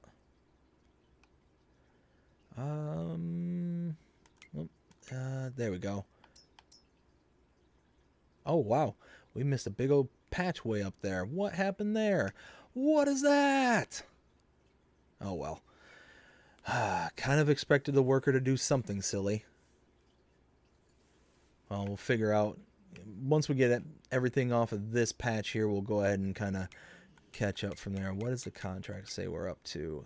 Oh, wow. We're only at 49%. Holy smokes. Let's see. Ken says, just go with it. Love that. Yeah, that's it. That's actually, if I'm not mistaken, Adam Sandler did 2 movies with Jennifer Aniston. I think one of them was Blended, and I think the other one was Just Go With It. Yeah, both of those were pretty good, if I remember right. Yeah, like I said, he's just a solid actor. I think he does a good job. I do miss the kind of zany, over-the-top comedy that he used to do. But I mean, at the end of the day, it is what it is. I think it's one of those where you start out, especially as a comedian, you always tend to start out, you know, kind of a little bit more raunchy, a little bit more like coming up to that line and sometimes crossing over the line kind of thing. And then as you get older, you kind of realize that, you know, it's one of those that you eventually leave a legacy behind, and you don't necessarily want your legacy to be nothing but like the raunch kind of thing. And you see a lot of the comedians and stuff, they kind of go through that natural arc. Eddie Murphy is a great example of that, where he started out his comedy career was extremely raunchy, was extremely over the top kind of thing. But then, as he got older, he started getting into like Disney movies where he did the Haunted Mansion and stuff like that. And, I mean, he made some really great movies, such as Beverly Hills Cop. That was a really great movie. Um, 48 Hours, another good one with Nick Nolte. There's Metro, another good one. The Golden Child. There's Coming to America. Like I said, a lot of these movies, they've got that element of raunch in it. But as he progressed and got older, eventually that became more family friendly. Again, that kind of Disneyfication of the individual themselves, kind of thing. And I think a lot of that has to do is eventually these people grow up and they have kids, and they realize that they don't necessarily want their kids to be exposed to that kind of content that they were willing to expose everybody else to, kind of thing. I think they kind of grow up and realize, okay, that's not something that I should probably make my career off of, kind of thing. I don't know. I might be overthinking it, but one of those that I think that's kind of the natural progression kind of thing. Let's see. Will says blended with Drew Barrymore. Okay, so it was Drew Barrymore. Let's see. Fury, hey, how's it going? Stopped in quick before bed. Go throw a like and some love. Have a great stream, my friend. Fury, thank you so much for stopping by. Hope you have yourself a great night. Thank you for the like and the love shown to the channel. I greatly appreciate it. Will says Giant Software will be at PAX this weekend in Boston. Ooh, okay. Well, you know what? That's not too terribly far from you there, Will. I tell you what, that'd be something I'd really enjoy doing, is going to some kind of event like that, just to kind of see like the atmosphere and all that stuff. See FarmCon, see PAX, or see whatever. See any one of these where Giants kind of sets up a booth and kind of participates and does all that stuff. I think that'd be so cool to just kind of be there and be the fly on the wall kind of thing.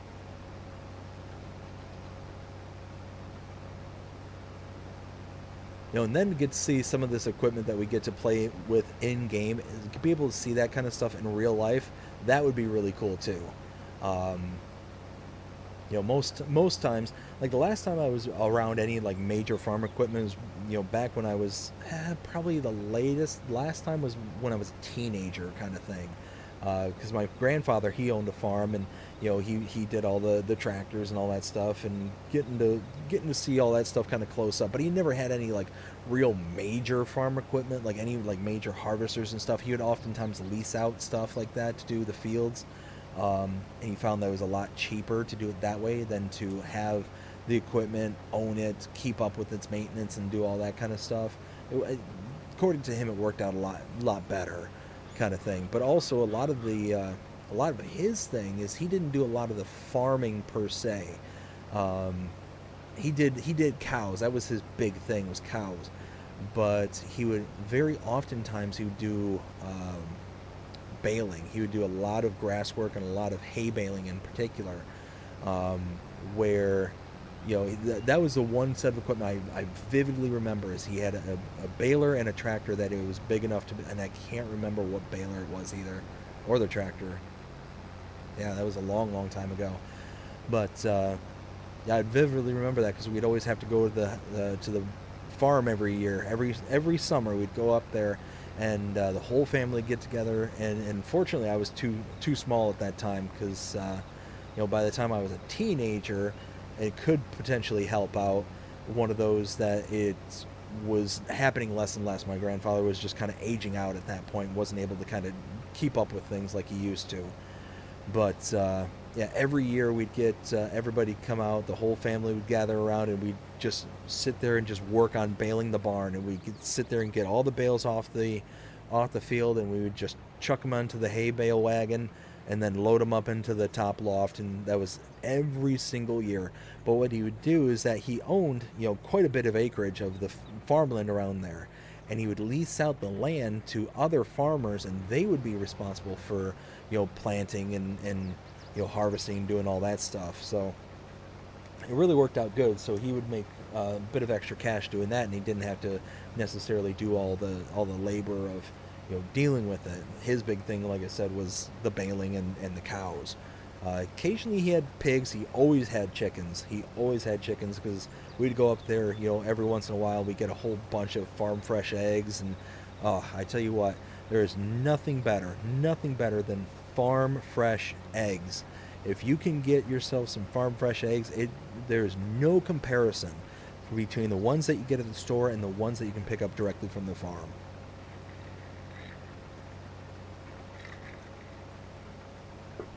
Let's see.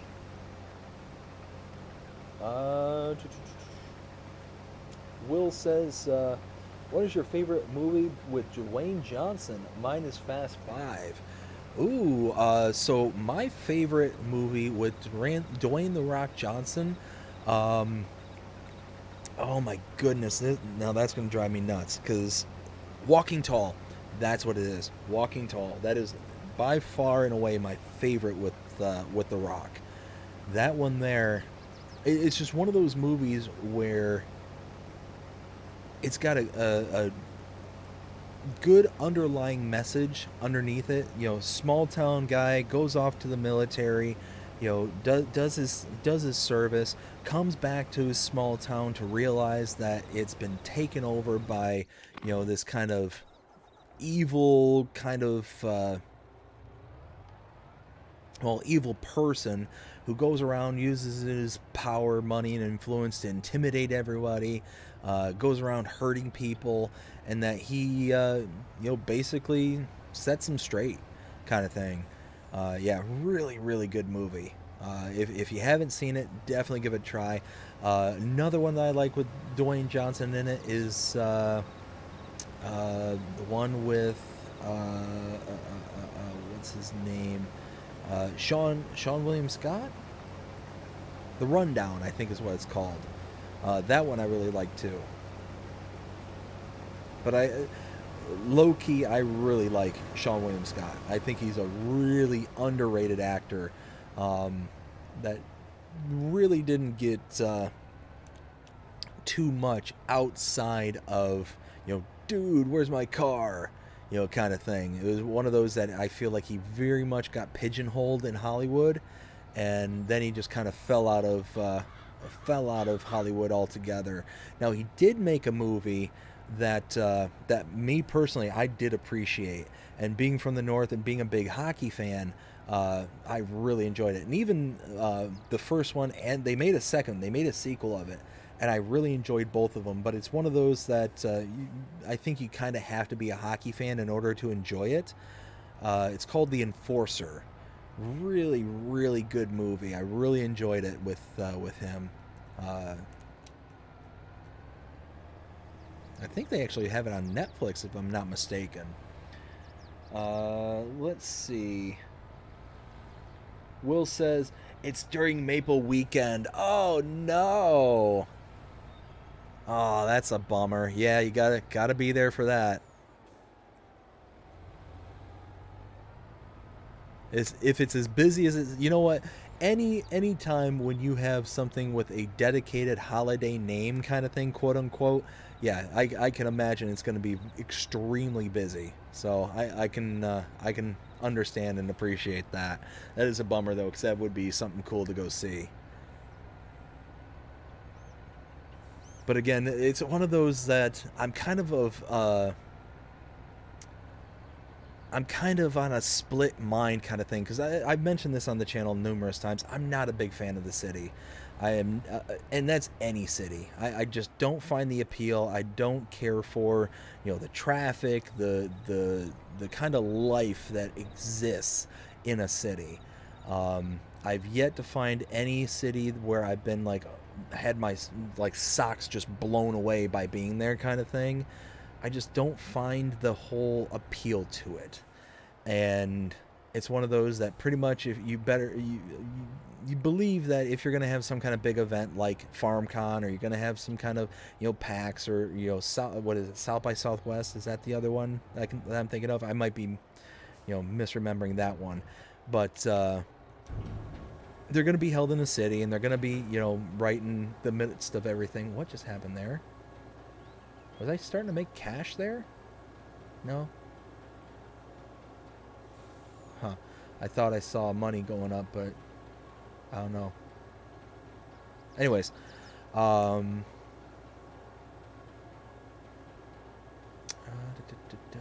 see what we got after this.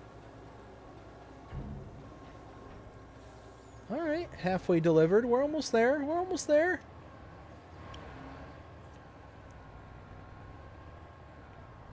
So let's get this back to the field. And I'll catch up with the chat there.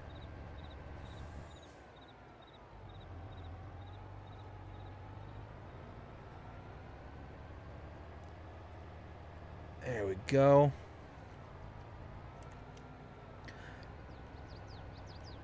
And I was actually, it's funny that we kind of mentioned, you know, FarmCom packs and all that stuff. But I recently just realized that I am very rapidly approaching with this channel the threshold to become a Giants partner. I think it requires like 1,500 subscribers, and they basically kind of break it down into like points based on categories that that you are affiliated with, based on your various social medias and stuff like that. But I don't know. I think I'm going to do a bit more research and figure out what would it entail to become a partner, and yeah, kind of go from there. I think that would kind of be really cool and a nice next step in the channel, kind of thing. But we're getting there. We're very rapidly approaching it. At last check, I think we were at 1,441 subscribers here on the channel. And that doesn't include all the other social medias that... what happened? Oh, cruise control, disengage. But that doesn't include all the other social medias that we have associated to this channel. So one of those, that might be happening sometime here soon. I think that'd be pretty sweet. But again, that also leads me to say that I really need to do better about, you know, making sure that I'm staying up to date with all the relevant information that's, you know, associated to this game. There we go. Now, let's go here. Let me catch up. So Ken says, bit of a sticky situation, Will. Will says DJ Goham and Clutch Simulations will be there too. Oh, now that's cool. That'd be something I would love to meet those guys. Same thing with like Mr. Sealy P. I'd love to meet them. They just seem like genuinely good guys. That would just be kind of a cool thing.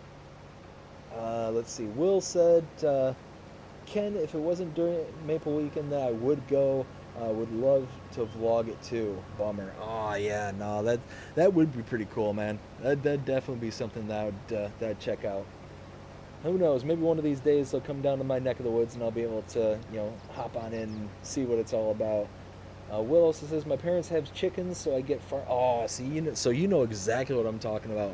Nothing compares to a good farm fresh egg. You know, especially when you compare it to the stuff that you get on the shelves there at the grocery stores. Especially the good, like, brown eggs. Oh, man, it's so good. The nice, deep yellow yolk that you get from those, almost like golden. Oh, man. So good. Will says the rundown was pretty good. Yeah, rundown was good. I really did enjoy that one. Ken says, cool on the eggs, Will. Jay Meister, hey, how's it going? Says, nice. Hey, BDD. Hope you're having a fantastic day so far, Jay. Will says... my one cuz lives in Boston. Oh, so see, that's pretty cool. So you'd have a place to kind of go and crash out. Well, hopefully, if you're on good terms with them. Have a place to crash out if you were able to make it up there. So that's pretty sweet. Let's see. Good for you. Nice. Will also says, that is where I want to... Oh, you want to be in Boston. Okay. Nothing wrong with that. Weight chair. Man, Oxy needs to bring back Sandy Bay. Love that map. Weight chair, hope you're having a fantastic day so far. Welcome to the channel. Let's see. Sandy Bay. I'm trying to remember what that one was. I'll have to double check that later on, because it's one of those. It sounds familiar. Let's see. Will says, "I want to be a giant software partner." Yeah, see, I think it'd be pretty cool. Um, like I said, it requires basically like 1,500 points, and each social media that you get has different points value based on whatever like their criteria is. Like each YouTube subscriber is like 1 point. Each I think each Twitch subscriber that you have is 2 points, kind of thing. So it's all the different kind of things, and they add it all together, and then you can become a partner, kind of thing. And I just think it would be really cool, because I feel like I've gotten so much from the farming simulator community that I'd love to be able to start doing things where I can start giving back to the community, to Giants. Like I said, they make such an awesome product that I want to make sure that I, in full throat, support it in every way that I possibly can.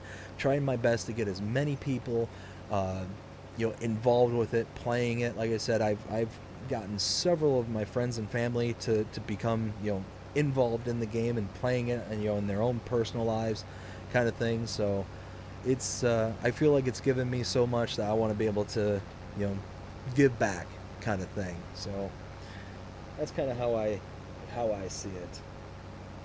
Let's see, we've got Jonah saying, "Eggs sunny side up or scrambled." Oh man, I love me some good sunny side up with some nice toasted bread on the side. Oh man, then you can use that bread to sop up the egg yolks. Love it, love it. Will says, "Got your back, man, with all the information." Hey, I appreciate it, bud. I really appreciate it. Sandy Bay FS19 PC only. That's why I don't know it. That's why I don't know. If it's PC only, then I don't know it. Unfortunately, console is what we got and what we've had since FS19. What we're going to be rocking and rolling going forward with for a while now. Now, like I've said earlier, if for some reason the console were to take a crash or anything like that, I do have a PC or I do have a way of being able to transfer it over to a computer and be able to go that way, but not something that I'm going to just make the leap just to make the leap, kind of thing. But we'll see how things go. But yeah, that's why I'm not familiar. It was for all platforms. Oh, all right. You know what? Wait, Chair, you piqued my interest. Let me see what it is, because let's see, Sandy Bay FS19. There we go. Sandy Bay 19. Made by Oxygen David. Oh, I do remember this one. Yeah. This one was a solid map. It had like the Ferris wheel and stuff. Wasn't this one in Ireland? Was it Ireland or the UK? I can't remember.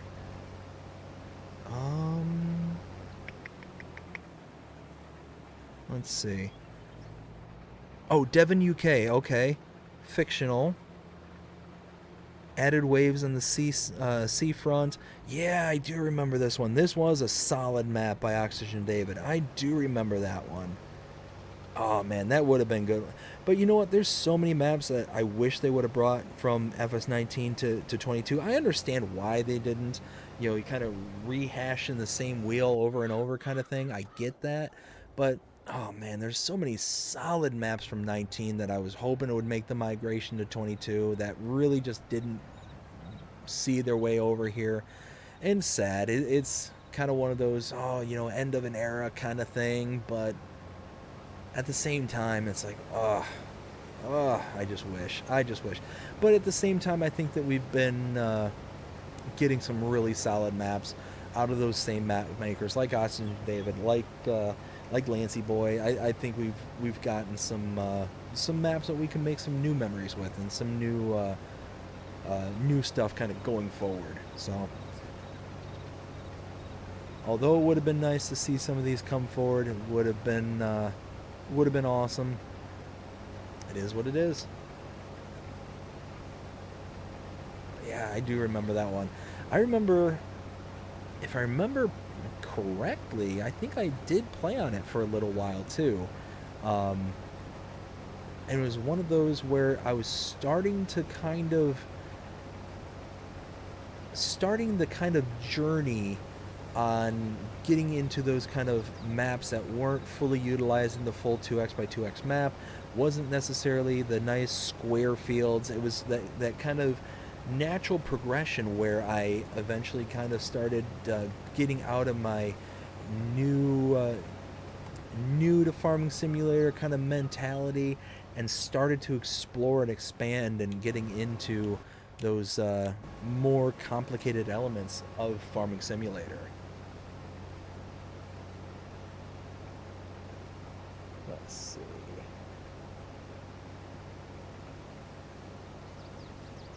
But yeah, I mean, there were so many maps.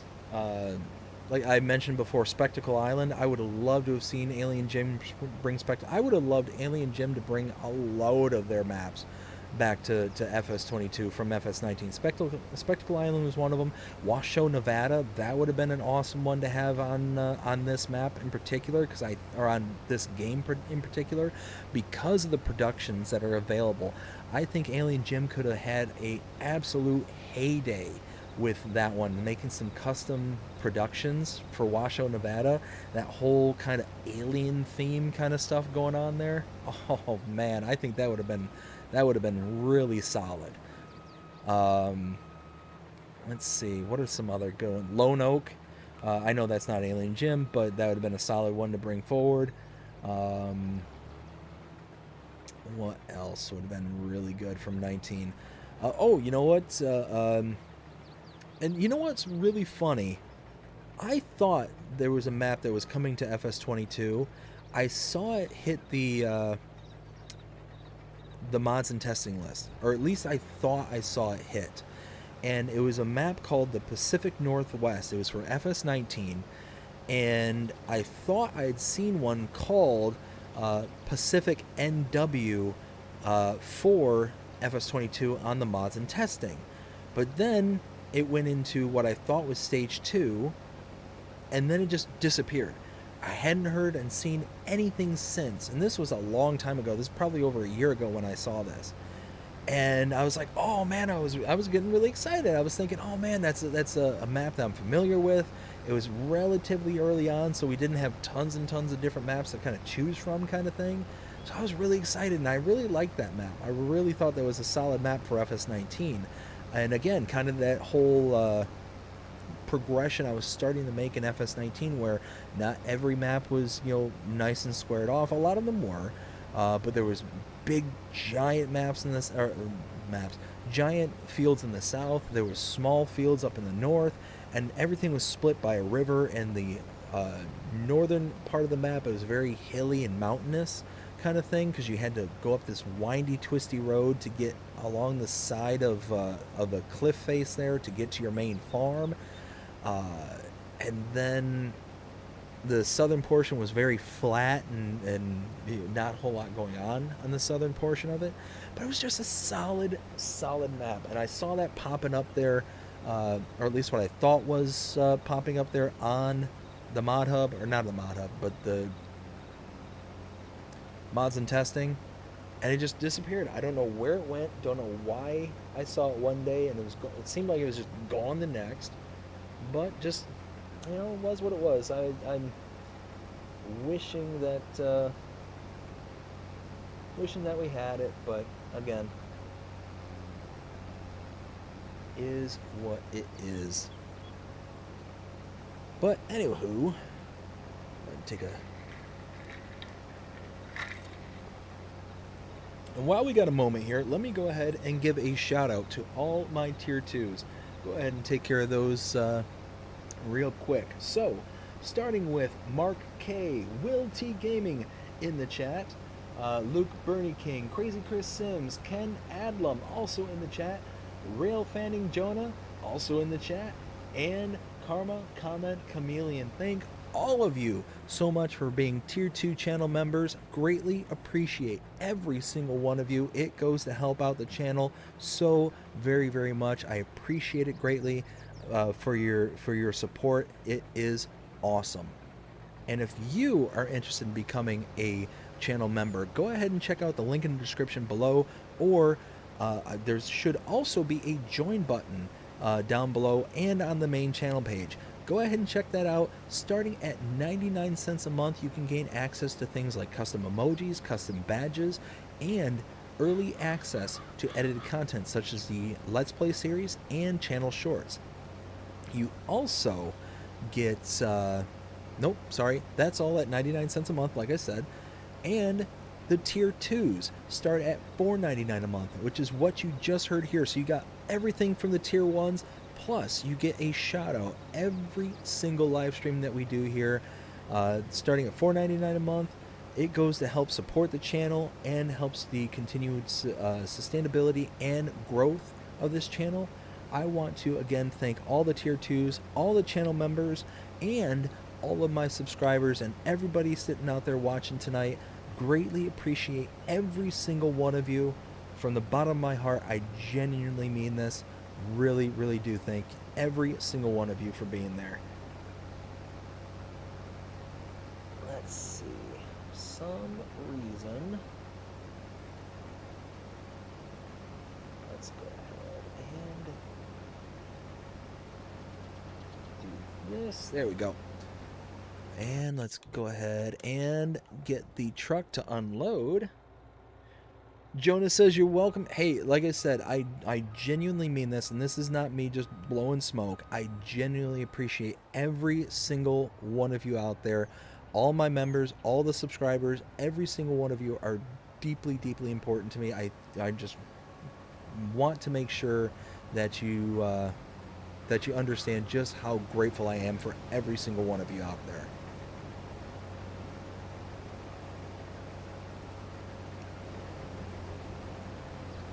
So let's get this unloaded, and we should be able to get to a point to where we're gonna start on phase 2 of this field. But I also want to go back to the kind of beginning of the other portion of the field, the northern portion there where we missed, because there's that big strip that we missed out on. Ooh, 55%. We're getting there. We're rocking and rolling. Let's see. Yeah, see, that one strip there, it's haunting me. Ooh, you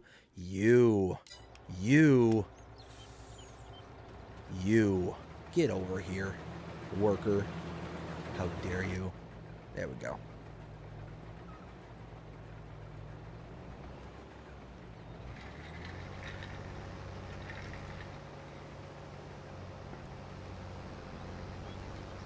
Oh, nope. Hey, stop.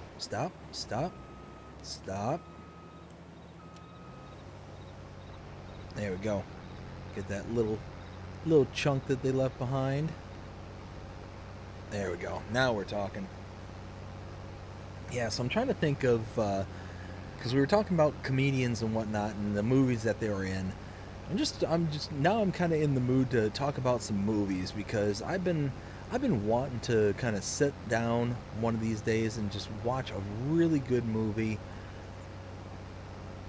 I just don't know what to watch. It's one of those where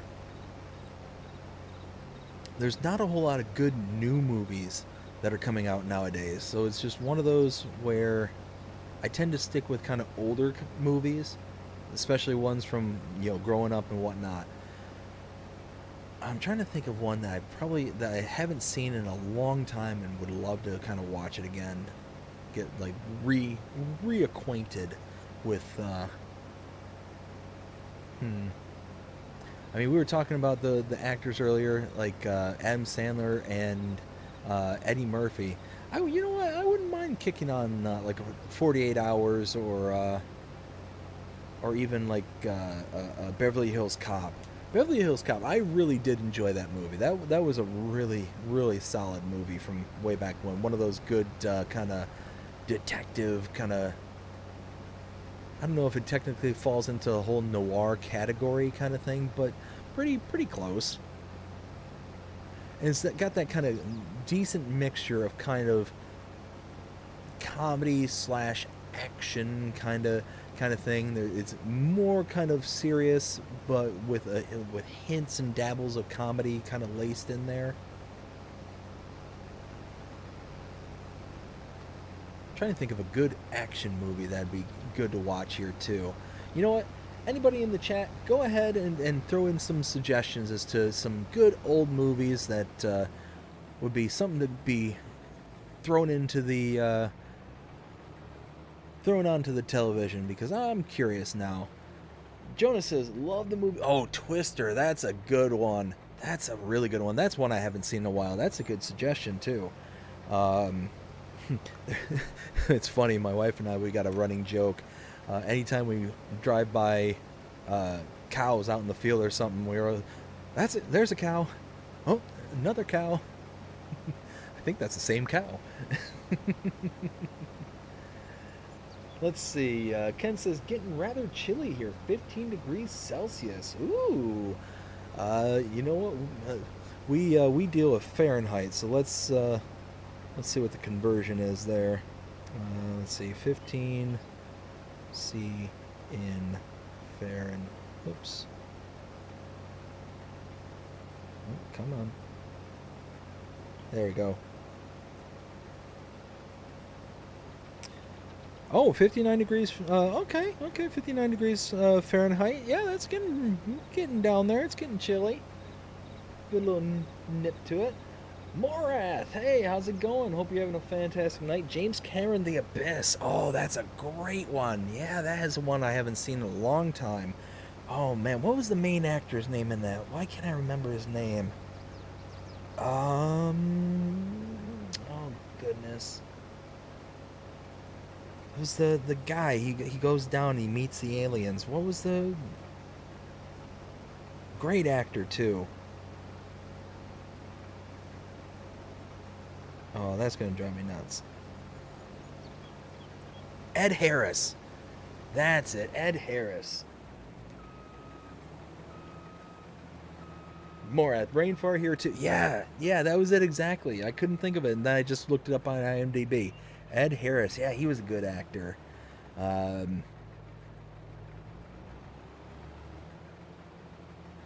Jody says, you almost done with that field? I'm almost done with phase 1 of this field.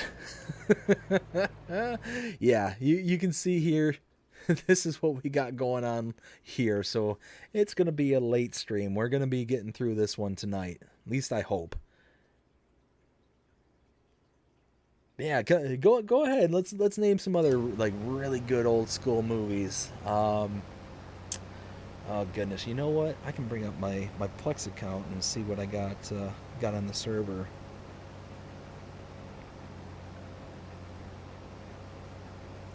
Let's see. Here we go.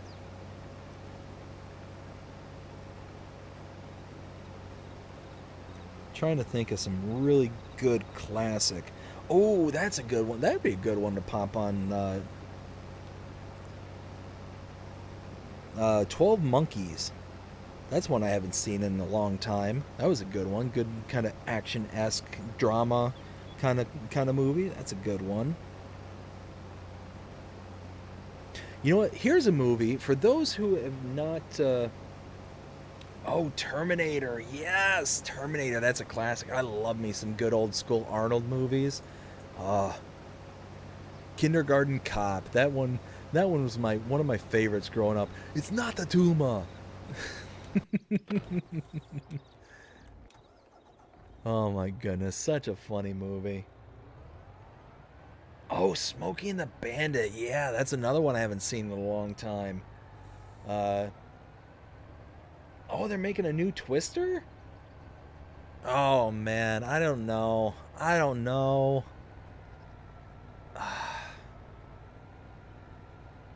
I just have such low expectations out of Hollywood nowadays that I don't know.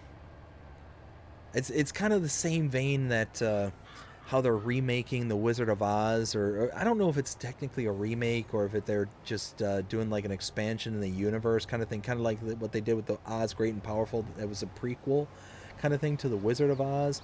But I know there's some kind of new Oz movie coming out, and that one I have zero hope for. The only reason I have zero hope for is because I I mentioned this on the stream before. My mother, before she passed, she was a huge Wizard of Oz fan. She absolutely loved it, and she just ingrained in me the love of the original. Um, and it's just one of those where you could see the amount of work and effort that went into the Wizard of Oz and all of those old school movies. You know, everything was based when you had to do like visuals and stuff like that. It was all based on, you know, setting up this world within like a studio kind of thing. It was all based on the scene creation and all that stuff. So you had things like, you know, scene hands where they would go out and make these elaborate stages and sets and whatnot. And now everything's just done with CGI, and I feel like they really kind of lean too heavily on CGI to, you know, kind of world build and really kind of knock your socks off with all these visuals and stuff. And they don't develop the story enough. They don't treat the IP with enough respect. They almost kind of modernize it for like nowadays sensibilities and stuff like that. I don't know. Just one of those that I don't have a lot of hope for the new one, but we'll see. We'll see. I will always give a movie a chance, but one of those that I will likely not go rushing up to the theaters to watch that one. Let's see. Jody says he's one of my favorite actors. Oh yeah, yeah. Arnold back in the day, he made some absolute classics, and really even going on later on into his career, he was still making some solid movies. The Sixth Day, that was a good one. The Running Man, that was another really good one. Um, there was the Sixth Day. That one I really enjoyed. That was a really good one, kind of sci-fi. What was the sci-fi one that was really good? He played like a secret agent on the moon. What was it called? What was it called? Oh man, that's gonna drive me insane. I love that movie. Such a good movie. Um,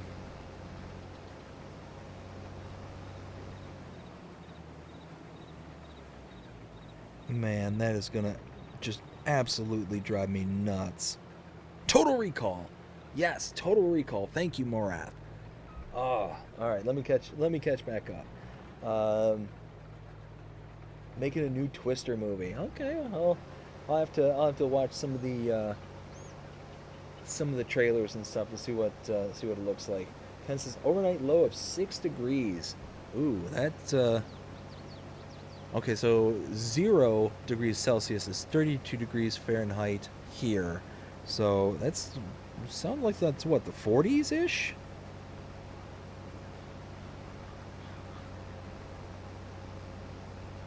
42.8. Okay, okay. Yeah, that's gonna be a rather chilly night there. There, Ken. Definitely bundle up. Oh, Jody, Cannonball Run. Yeah, that's a good one too. That's one I haven't seen in many many years. Ken says love Cannonball Run. Love the Trans Am car. Yes. Jody says did a Christmas movie. Yeah, Jingle All the Way. That one was funny with what was it? Sinbad, I think it was. Dasher, Dancer, Prancer, Vixen, Comet, Cupid, Oh my goodness. Yeah, that was a good one. It just had that kind of like he wasn't like a great actor or anything like that, and that's very obvious based on the movies that he made.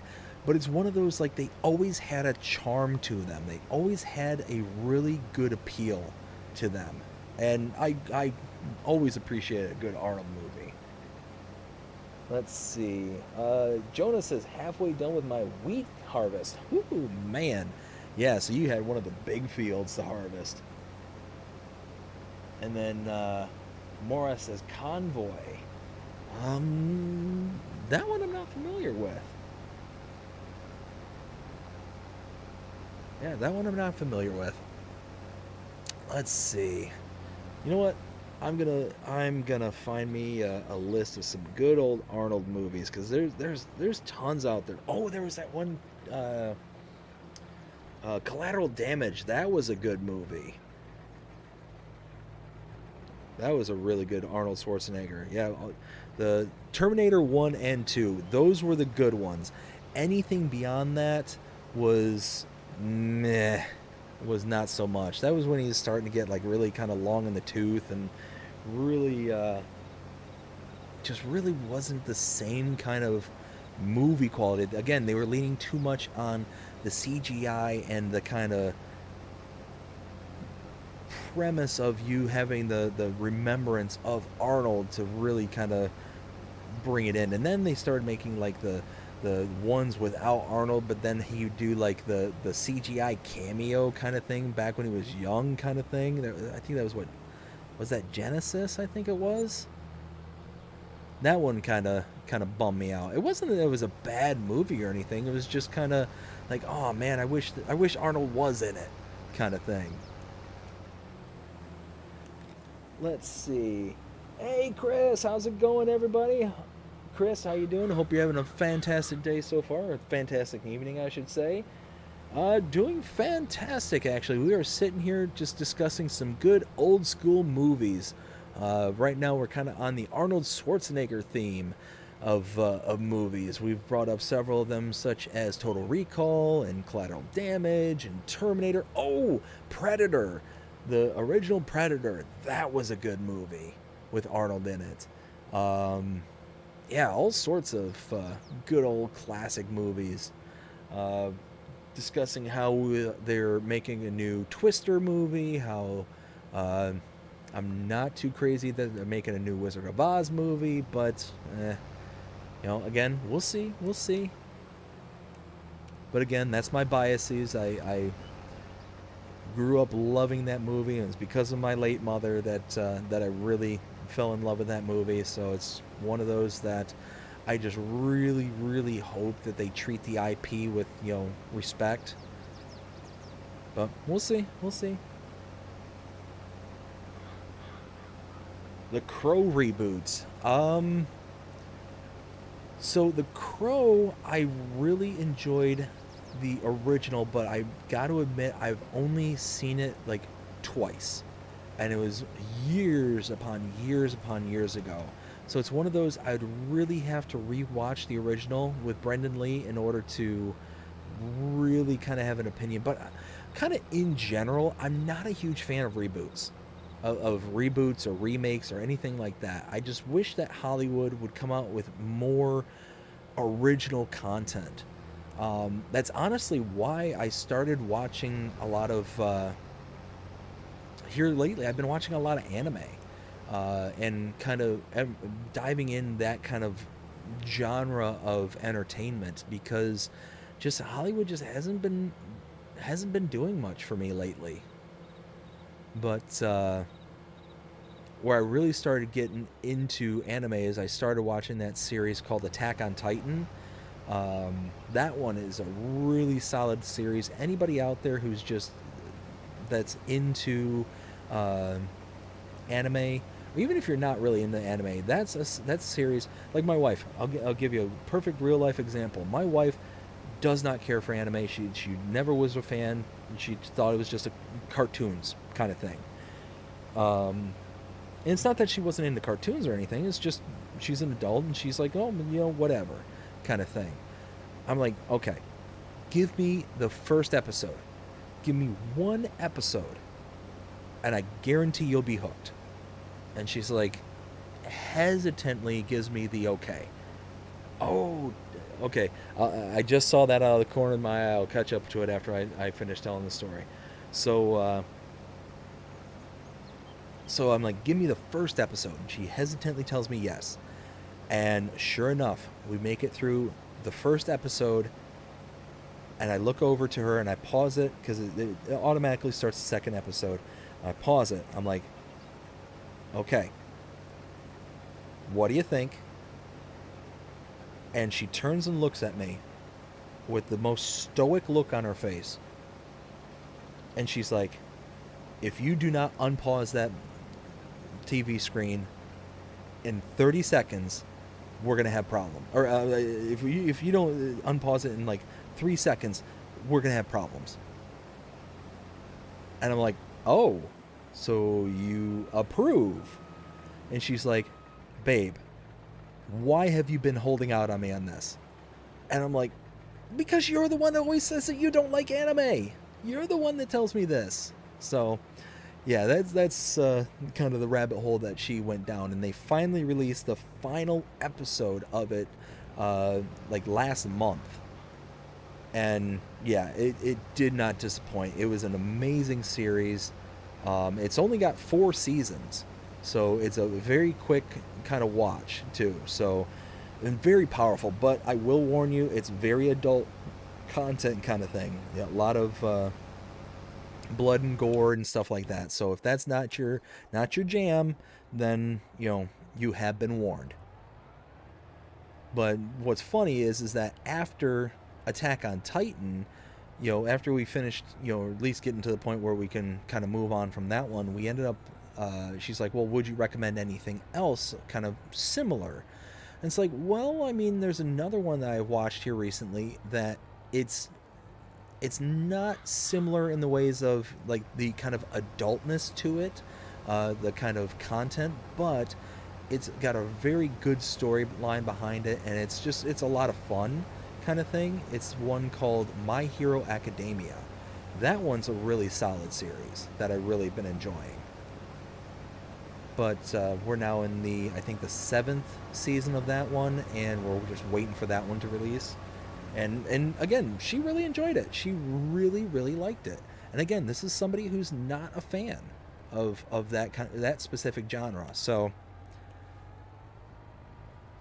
let's see. Let me catch up with the chat, and then we'll go from there. Let's see. Chris says, "Hi Ken, hi Dave," with one of the custom emojis. I love it. How do you feel about? Oh no, I saw that. Chris says the shock face. Ken says Twins. Yes, so that's what I reacted to earlier. Twins was a classic with Danny DeVito and Arnold. Oh man, that was a good one there. Ken says Brendan Lee, not Brendan. Oh, Brandon. Sorry, I mispronounced. Brandon Lee, not Brendan. Yes, you are 100% right. Chris says, "I'm on the fence about it. Part of me wishes they made a whole new one and not use Eric Draven's character, because Brandon Lee just is the only Eric Draven in my eyes." Yeah, and one of those things too, and I don't know why I'm trying to exit out that area. One of the things is that it almost disrespects Brendan Lee, uh, in the sense that he ended up dying in that movie, making that movie kind of thing. So it's one of those to rehash his character. Whoa! To rehash his character like that is really, I don't know. That's one of those like almost in poor taste kind of thing. But again, it's one of those where you get these people in Hollywood and just kind of in general, really, who gets their hands on a particular set of IP, this intellectual property, and they're like, "Oh well, I can make it, I can modernize it, I can do this, I can do that," because they own it and they want to do whatever they want to do with it. And you see that happening so often nowadays in Hollywood in particular, where they get their hands on a particular set of intellectual property and they just abuse it so badly. So badly. It's really sad. A good example of that was Amazon here recently, and the Lord of the Rings show that they made. It was just one of those where they got a hold of the IP and they just didn't treat it with respect. It was very much in my opinion, a slap in the face of Tolkien kind of thing. And it made me sad. It made me sad to watch it and to see just how disrespectful it was at times.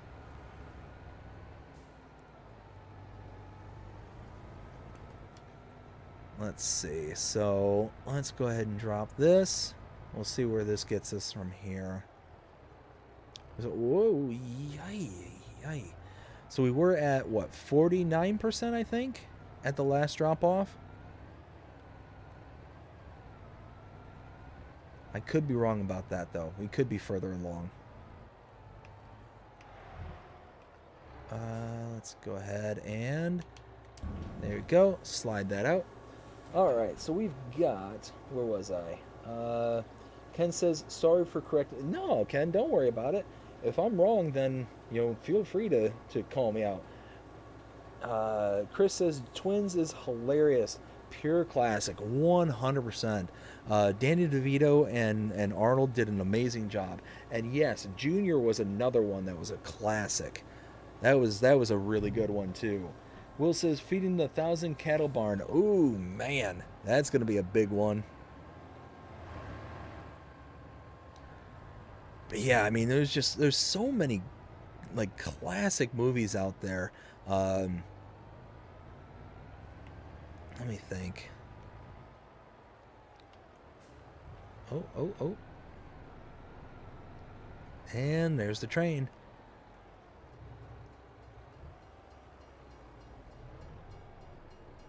Yeah, trying to think of some good old school movies that, oh man.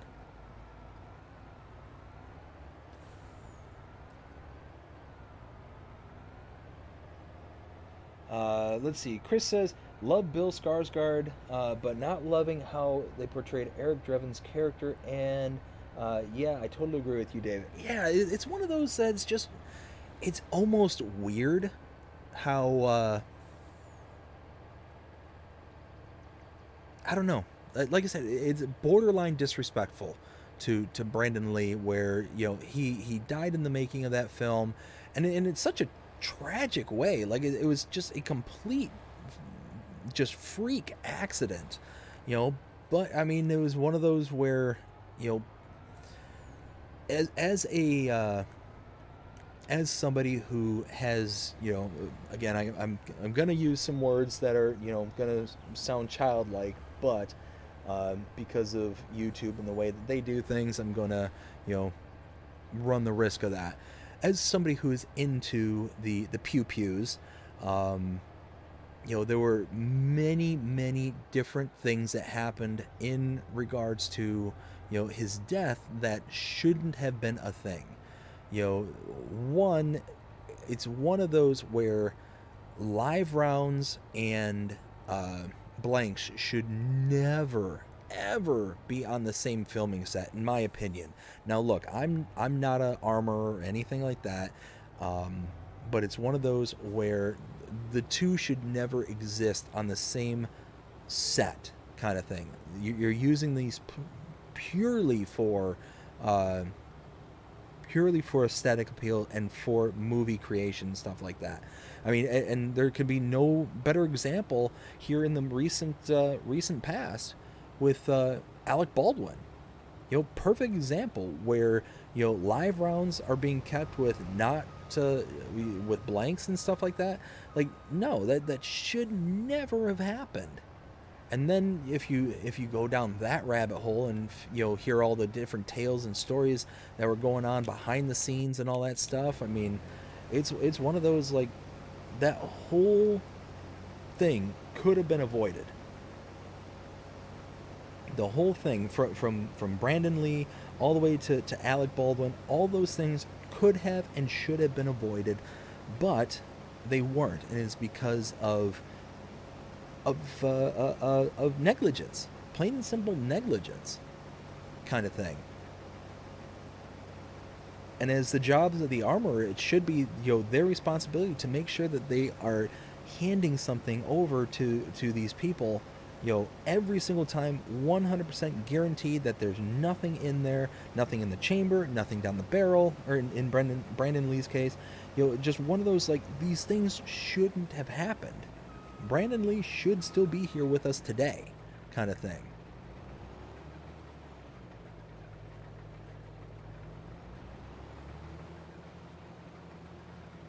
Let's see. Ken says, didn't Brandon Lee die in a stunt making The Crow 2? Might be wrong, though.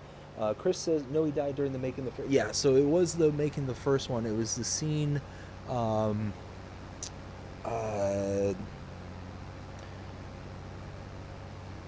it was the scene where they were, the Crow character was initially being made, where he was actually being executed, kind of thing, where the bad guy points the gun and fires. It actually, so the whole kind of backstory behind it is the armorer was mixing live rounds and blanks. Well, kind of, sort of. So basically, what would happening is when you have a blank round, what often happens is that you have a cotton batting in the shell itself, and it's with a full charge kind of thing. And then they had live rounds, but with no powder in it. So what was happening is that they were depressing the firing cap. They were depressing the firing cap, so that way the round in the revolver looked real, looked like it had a slug in it, and it had a basically it looked like a functional round kind of thing. But what had happened is that they didn't depress the firing cap well enough in the scene that they were doing. So when the firing cap let out, what had happened is that the actual round left the bullet casing itself and got stuck in the muzzle of the rifle. And then what had happened is, in a later scene, they didn't check and clear that the round was not in the muzzle or wasn't anywhere available. Well, then in the next scene, they were supposed to do a scene with a blank. Well, a blank is just a round with a cotton batting and the full charge kind of thing. So when they loaded the gun with the blank round, and it had the slug still in the barrel, what ended up happening is essentially they ended up firing a live full charged round at Brandon Lee, and it ended up taking him out. And again, it was a tragedy that didn't have to happen.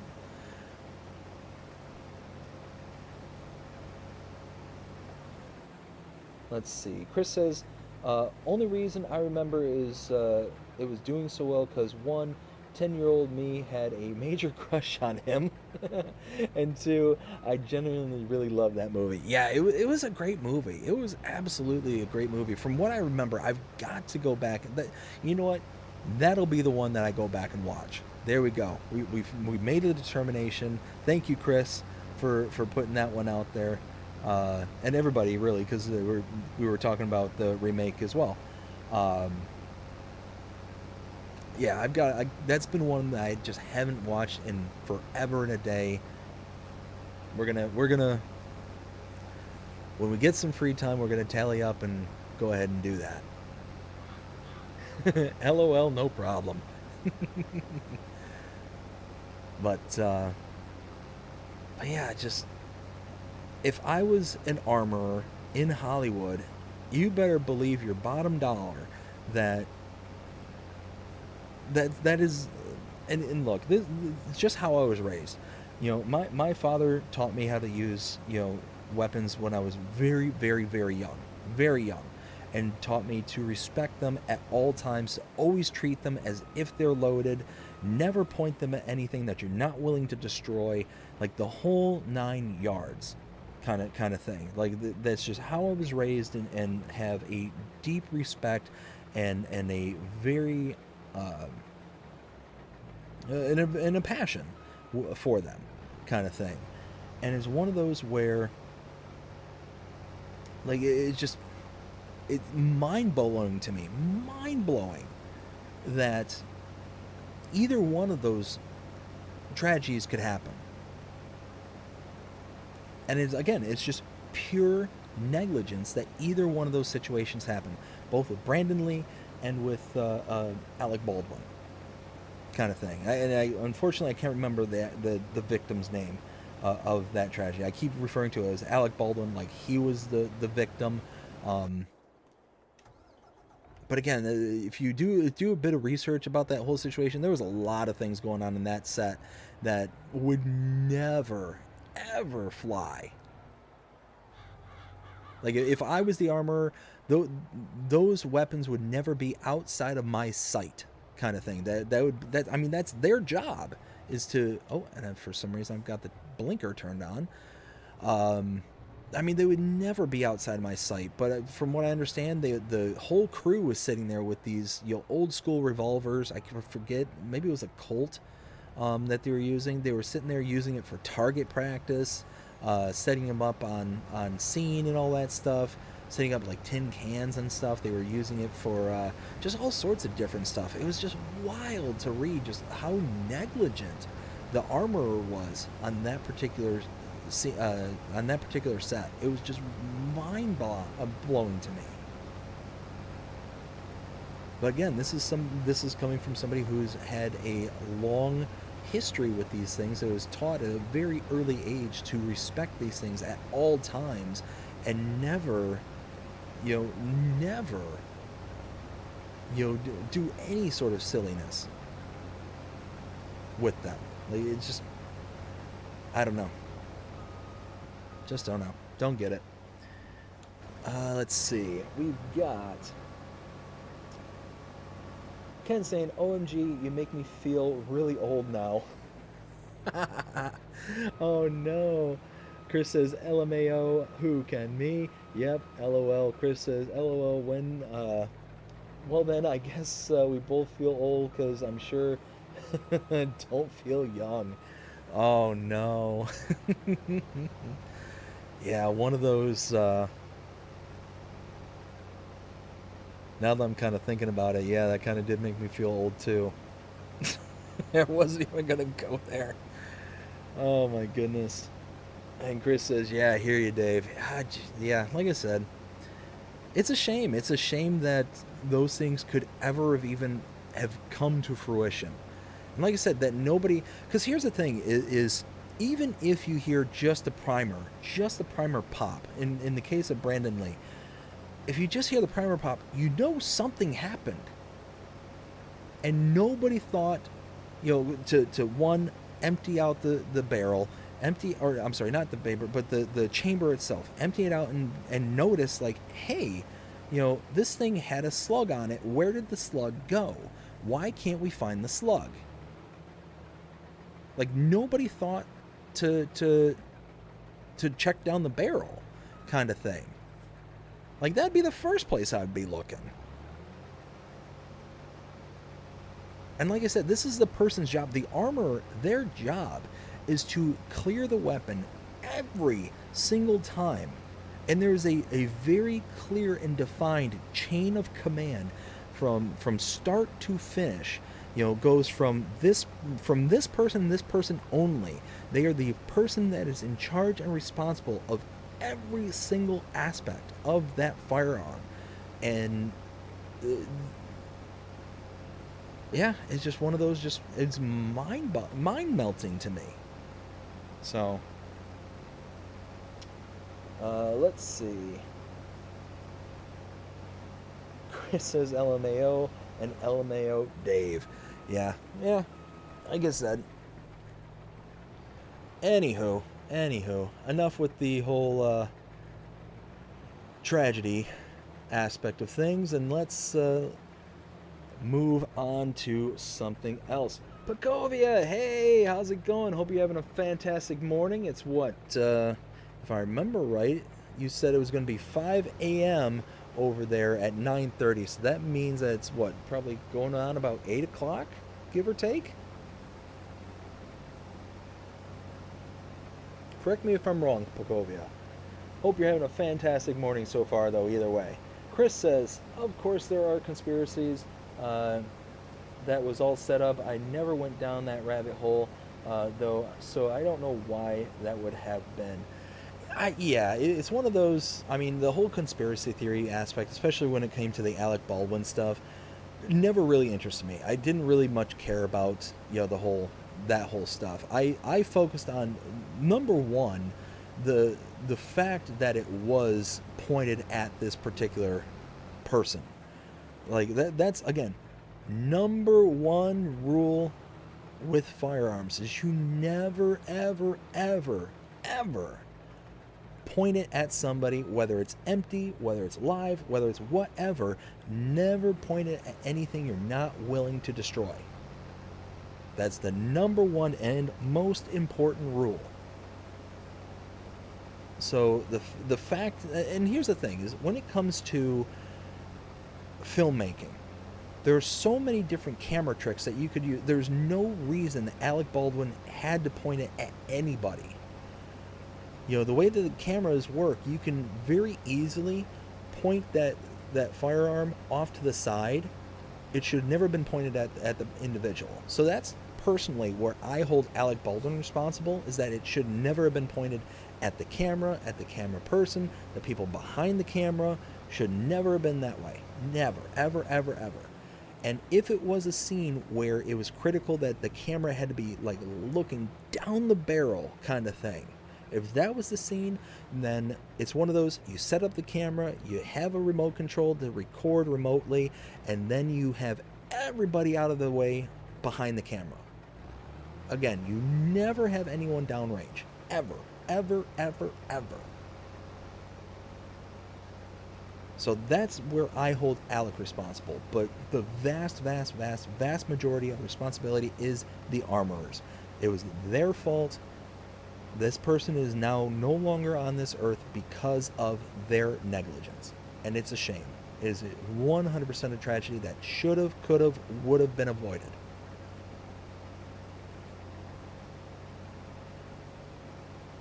Let's see.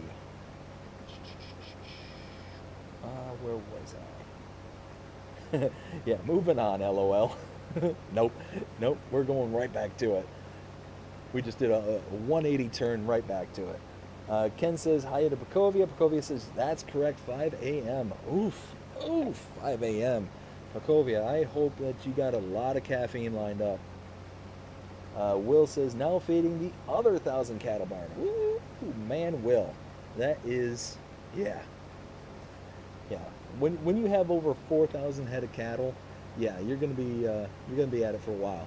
And what's funny is that we've been talking about it here, probably going on for the past, I don't know, what would you say, maybe 30, 45 minutes, give or take. And you've been updating us on the status of the cow feeding. Holy smokes. Taking all that time just dedicated to cows, man, that is one heck of a farm build right there. That's a lot. That is a lot. And Chris says, dang, Will. LOL. And Ken also says, dang. And an LOL from Chris. Ooh, boy. Yeah, no, we are just... Anyways, like I said, we'll go ahead and move on from the whole Alec and Brandon fiasco. Because one of those where... Yeah, just... Like I said, I can sit here and talk about it for a while now, because it's just one of those that just completely is unexcusable from everybody's aspect. Everybody, I think, was culpable in that, but again, not going to get too much deeper into it. Let's go ahead and move on to a new topic. Where is... Oh, yeah, I think it's over that way.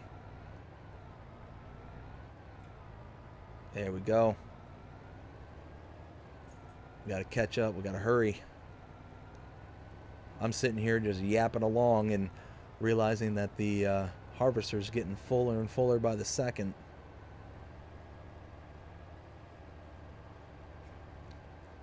I am really...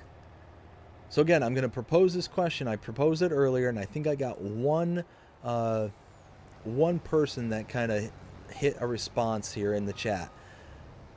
What does everybody think is going to be the remaining canola? Oh, I'm not going to make it in time. Nope. The remaining canola after this contract's complete.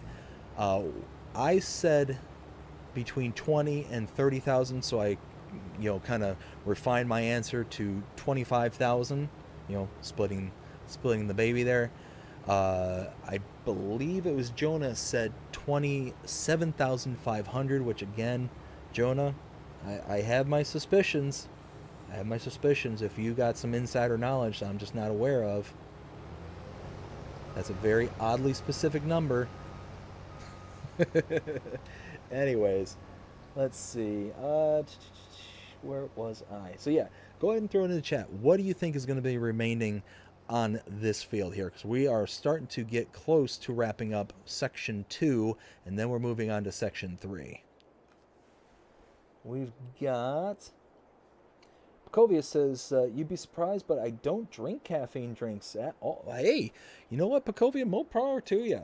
More power to you. I wish that I could get away from drinking caffeine. It's one of those where I've significantly lowered my caffeine intake. Significantly. And I tell you what, I was up there. I was really up there for a long time.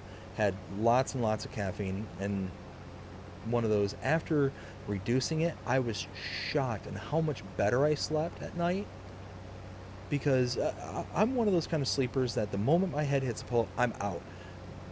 Easily within 2 to 3 minutes of putting my head down, just lights out, I'm gone, and I'm in deep sleep at that point. But I was noticing that after I cut it back, and I specifically decided that I'm not going to allow myself to have anything more than about 350 milligrams of caffeine per day. That is my absolute maximum that I want to hit.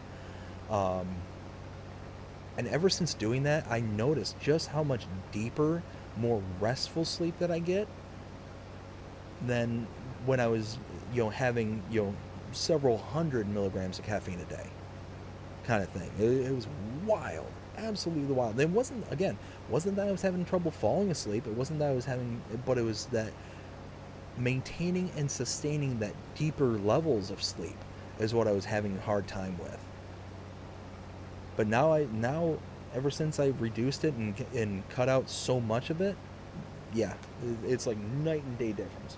Very nice, and yeah, one of those that I highly recommend it.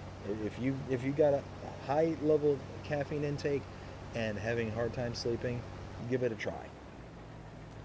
Let's see. Will says, so far my buddy and I got 100, 125, 1,000, and now another 1,000 head of cattle. Woo! Yeah, so it sounds like you all are just chugging along, getting things done. Let's see. Marty61 plays. I'm quite new to FS22, and I find that it is quite a relaxing title compared to most of the stuff I do. I have a question regarding contracts. Well, go ahead, Marty. Go ahead and shoot. Let's hear your question. And by the way, hope you're having a fantastic day so far. And let's see. And welcome to the channel. Let's see. Ken says, I try 28 liters. Oh, I'm sorry, 28,000 liters. Okay. So we got a 27,500 and we got a 28,000 liters. Chris says, stick around, Marty. BDD will get your comment soon. See, she knows. Absolutely. Yeah, go ahead. If you're still out there, go ahead and let's hear your question. And I will certainly try my best. And anybody else out there, too, will certainly help out as best as we can.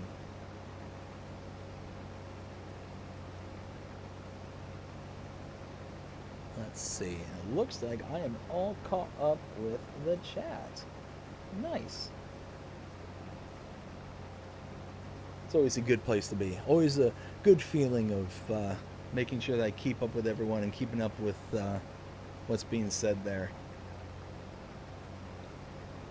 Let's see. So we're at 65%. What's this contract at? How's this looking?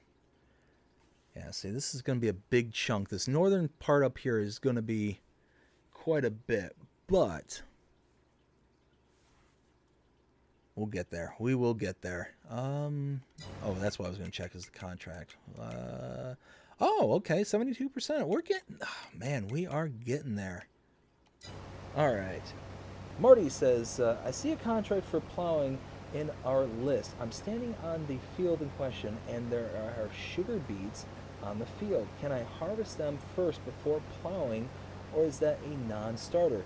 So in regards to contracts, what ends up happening, so in this case, what's supposed to happen at least is when you activate a contract, what happens is that it gets the ground state, the kind of textures that are here on the field, it gets it to the state in which it's able to accept the next step of the process. Because if there's product in the field, you're not really supposed to be able to plow them out. But to answer your question, unless you own the field that has the beets in it, you're not going to be able to harvest them out. But that is kind of odd that it's giving you a plowing contract when you still have a product left in the field. Now, is that product withered by chance? So to tell what kind of state the product is in, you go here to your kind of main map page, and if you look, you got your crop type 1, possibly crop type 2, depending on what map you're on. But then you get things like growth and soil composition. What you're looking for is this growth stage here. Now, this kind of color code palette that you have on the right hand side of the screen will give you all the various kind of key features of each of these individual fields. So in this case, you can see this purple area is the area that I've harvested, and you can kind of scroll down to that section and know that that's the case by just tapping the, in my case, it's the A button because I'm on console. But you can see that that's the particular purple in question here. But there's a second purple here that's plowed, and you can see that's the case. Now, normally, if the product's ready to harvest, it shouldn't be giving you a contract that's saying plowed. But if it's withered, like this here, this down here, then it might be giving you the contract to plow it, in which case you're not going to be able to have a product to actually pull off because it's just not a good product. Oh, it says remove foliage. So, yeah, that's really weird. That's really weird because normally they wouldn't want you to plow it out, kind of thing. Yeah, because it would give you, yeah, the kind of this red color here, the remove foliage. Yeah, so if that's the case, that's weird that it's now you're sure you're at the right field for the contract, because yeah, this one's accepted, but this one's telling me like field 22, and to make sure that you're on the correct field, you again go back to this main kind of map screen here, and the field name, the field number is kind of the one that's kind of centrally located. You can also do a left click, and you'll kind of see field farmland names. So this screen where it's kind of all kind of black and white kind of thing for the fields, this is your farmland, and you'll see here at the bottom right hand corner it says farmland number 22. Now for this map in particular, it does coincide, or no, this one does, but this one's 17 for some reason. So yeah, some of them coincide with the field number and some of them coincide with a farmland number as well, but there can be a disconnect. So just make sure that you're on the right field that says the contract number as well, because it's just one of those that it just seems weird that it's saying that you can plow rather than harvest. Yeah, Chris says that is weird, LOL. Marty says, I'm going to take the contract and see what happens. Yeah, definitely see what happens, because worst case scenario, because like I said, unless you own the field, you can't actually pull the product off anyways. The only way you can do that and you not own the field is if you have a harvesting contract. So it might update the ground state to be the right kind of ground state that's supposed to be in at that point after doing it. Let's see. Ken says that's not plowing. Isn't that harvesting? Yeah. See, that's why we're all kind of confused here. Is that just something isn't adding up? But yeah, let us know what it does, because now you got me curious. This is a scenario I've not come across. If you don't mind me asking, oh hey, it's getting dark out. They kicked on their lights. Don't mind me asking, what map are you playing on? I'm just curious.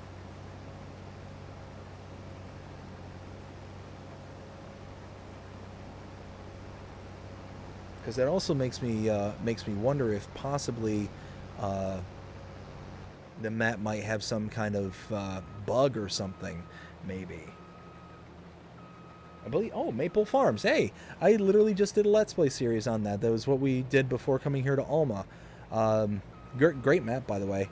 I had not experienced any issues like that in my whole Let's Play series. So yeah, I'm not quite sure what to make of that. But yeah, like I said, after you hit the contract to accept it, let us know what happens, because like I said, you got us curious. At least you got me curious.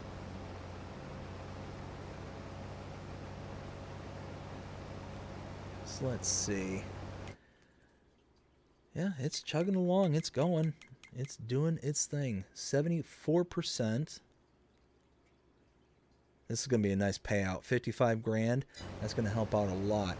I mean, really, this one contract here can pay off our loan that we have. We got a $50,000 loan right now. There it is. Yeah, $50,000. We are just hemorrhaging money.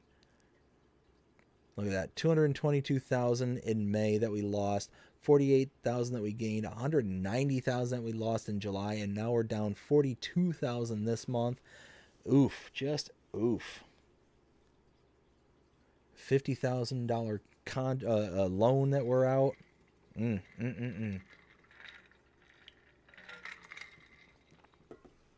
Oh, and check this out. One of my favorite factories is this one here, this stone factory. Oh my goodness. Actually, here, let's go to it. You can see I put in, I think it was 8,000 liters of stone. It's a 1 to 10 ratio that you get out in lime. 1 to 10. Awesome, awesome way to produce lime, and a good amount of it. And it produces it quick. We just installed this earlier this month, and it's already processed that 8,000 liters into 86,000 liters of lime. Like, that is fantastic. And I do like how the way this little area kind of turned out. I think this turned out all right. Got a nice little turnaround area. So what I was doing originally is I was bringing this driveway, and I was trying to come in to this road here, but then once I got to this point here, I realized, oh wait, there's a giant hill right here, and not really going to be able to do much with that to be able to make a driveway. So I just kind of made it like a little turnaround area, and yeah, I think it turned out all right. I added a couple of trees here to kind of, you know, spruce up the property, some bushes around the back sides here. Yeah, I think it looks all right. Let's go ahead and unload this last little bit. Ken asks, Marty, are you on PC or console? You know, ooh, that's a good question. I should have thought of that.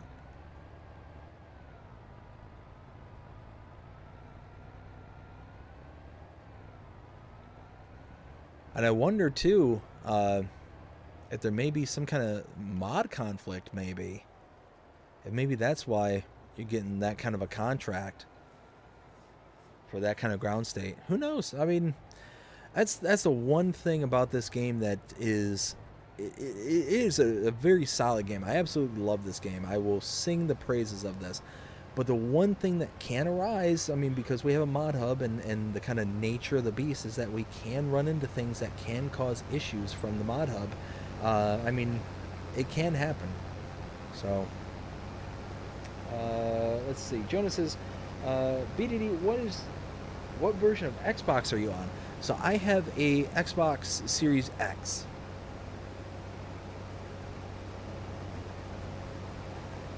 So that's what I do all my gameplay on, is a Series X. And all right, let's go ahead and boogie back to the sell point.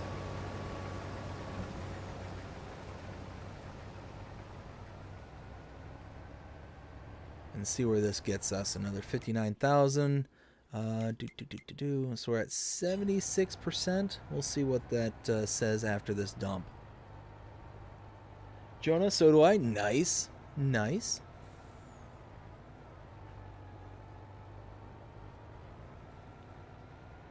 Yeah, one of those, it was kind of a heavy lift to convince the missus to, you know, spend the money. Whoa, whoa, whoa. Fishtails, sliding, yeehaw. It was a bit of a heavy lift to convince the missus to, you know, allow me to go ahead and get it, but it was one of those where, you know, we do try to be accommodating to those kind of things. Basically, the way I explain it is like, you know, there's one thing in this kind of world per se that I do as entertainment, something that I can just kind of kick back and relax and enjoy, kind of thing, and that is gaming, and that is, you know, and this was long before I picked up the you know, the YouTube and all that stuff. So it was just one of those that it's like I explained to her, it's like this is something that I would really like to be able to do, so I can you know, continue having fun, getting into the new gen and all that stuff, because I had an Xbox One and whatnot. And once I explained to her like that, she's like, you know what, it's one of those, I don't tend to ask for too much. It's really expensive, let's kind of save up for it, kind of thing. And we did, we saved up for it, and I was able to get it, and yeah, it was all kind of history from there. But it's incredibly rare that when either one of us kind of asks for things that we, you know, it's like, no, we're not going to do that or anything like that. We tend to try and, you know, do our best to, oh, nope. We do our best to try and make sure that if there's something out there that we want, that we, you know, try to be able to make it happen, kind of thing.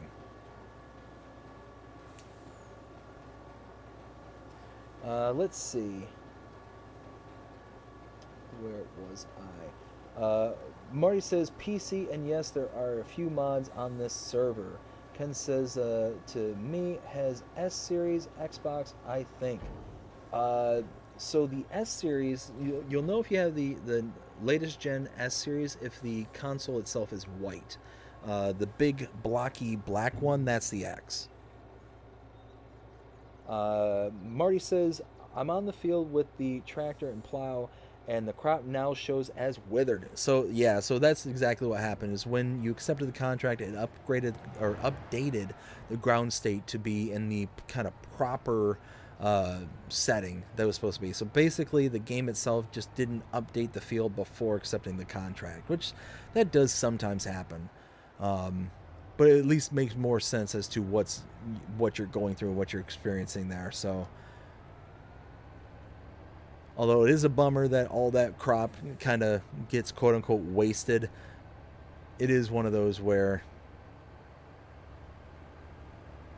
unless you're to get the harvesting contract and kind of go about that way, and even with a harvesting contract, you are basically, what we're doing here is a harvesting contract. We're basically taking all the product from the field off of it and putting it at a sell point, wherever the game designates the sell point to be, and then you keep, it's roughly about 10% of the total amount that you're able to pull off of the field as your own crop to do with what you will, whether it's to keep it and hang on to it for your own purposes, or to sell it along and use it as kind of a cash crop kind of thing. So one of those where you would have been able to, if you had a harvesting contract, you would have been able to keep the 10%, and it being I think you said it was potatoes.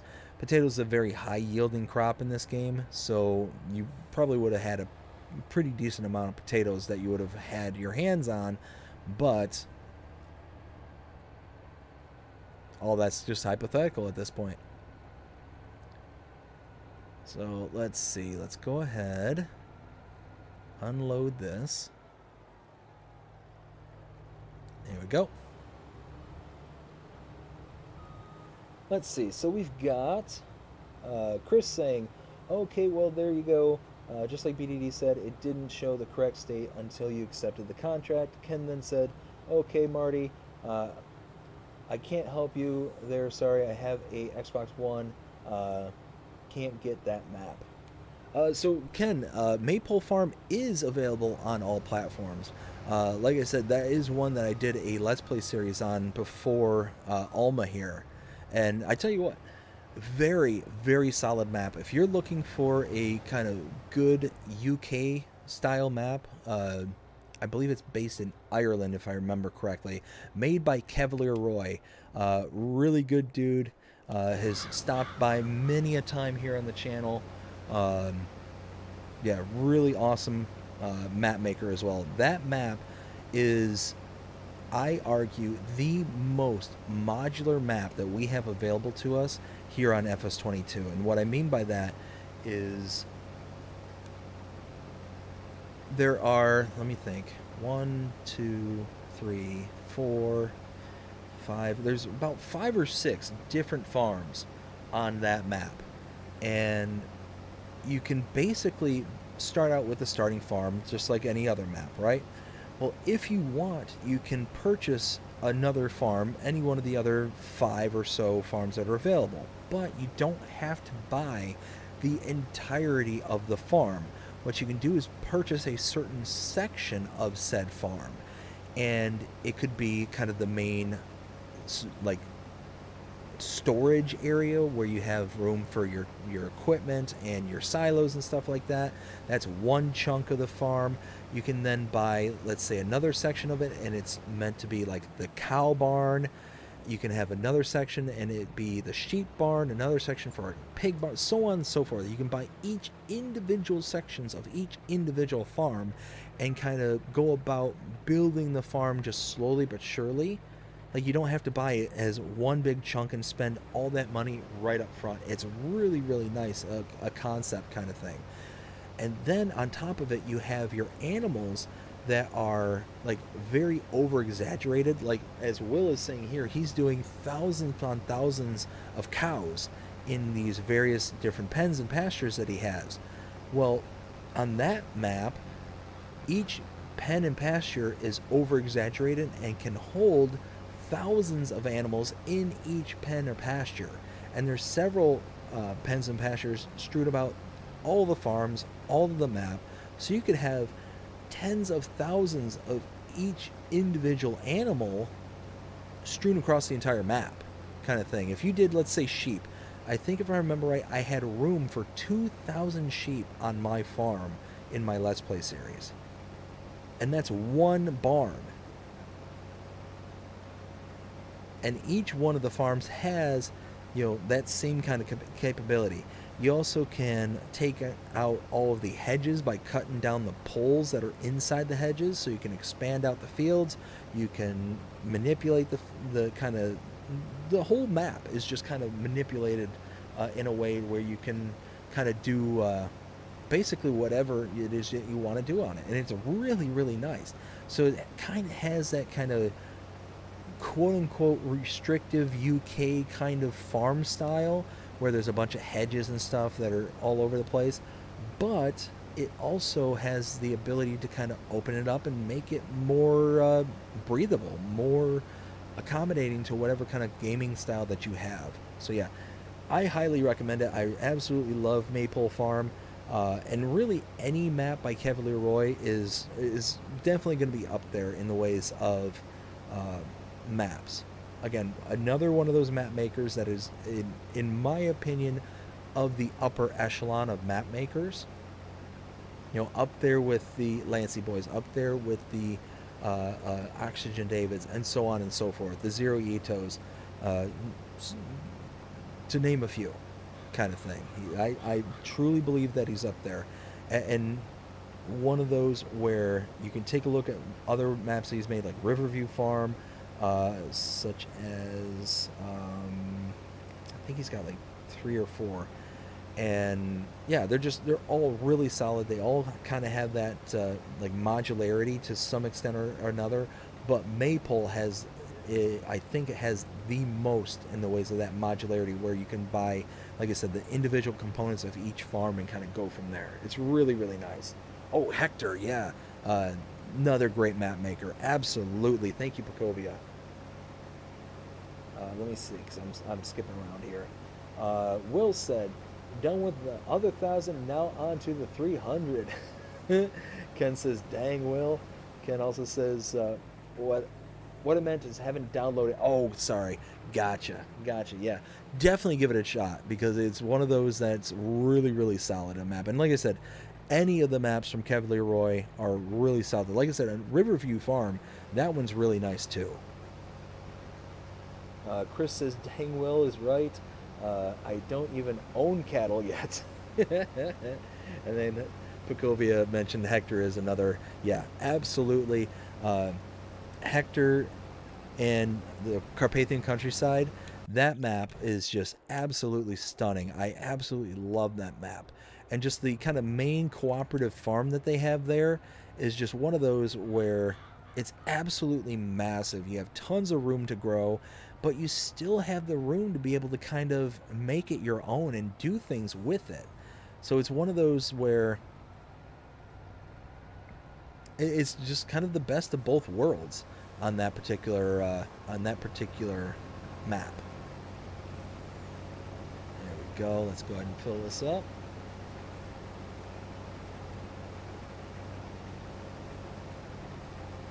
And let's see, I'll read that message as soon as I'm done unloading this.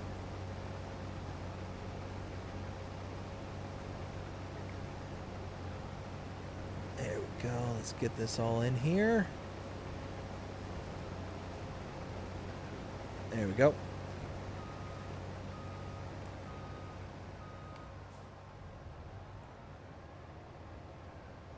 Pull this over.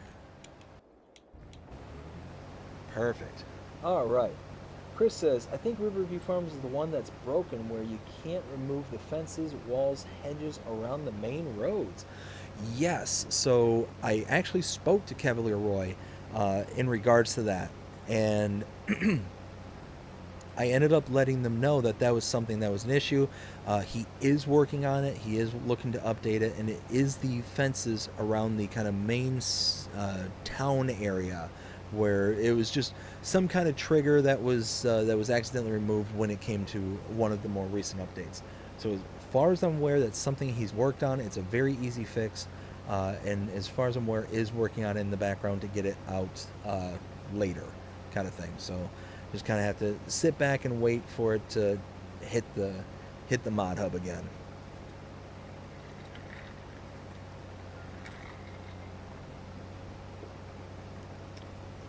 Let's see. Chris says, okay, awesome. Yeah, so he is aware of it. I have pointed it out to him. And yeah, so hopefully that's coming sooner rather than later. Kovia says, Glenn Lathan. Yeah, Glenn Lathan. That's another solid one from Cavalier Roy. Also a great map. Chris says, yes, it is. He has made a lot. Yeah, several Cavalier Roy maps out there. At least I want to say there's like 4 or 5, maybe. I think there's 4. You know, but now I gots to know.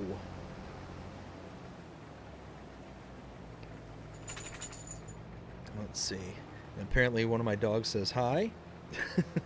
She comes over, shakes off, and walks off. Let's see. Roy. No, not toy. Autocorrect. How dare you? No, I'm still not saying toy. R-O-Y. Thank you.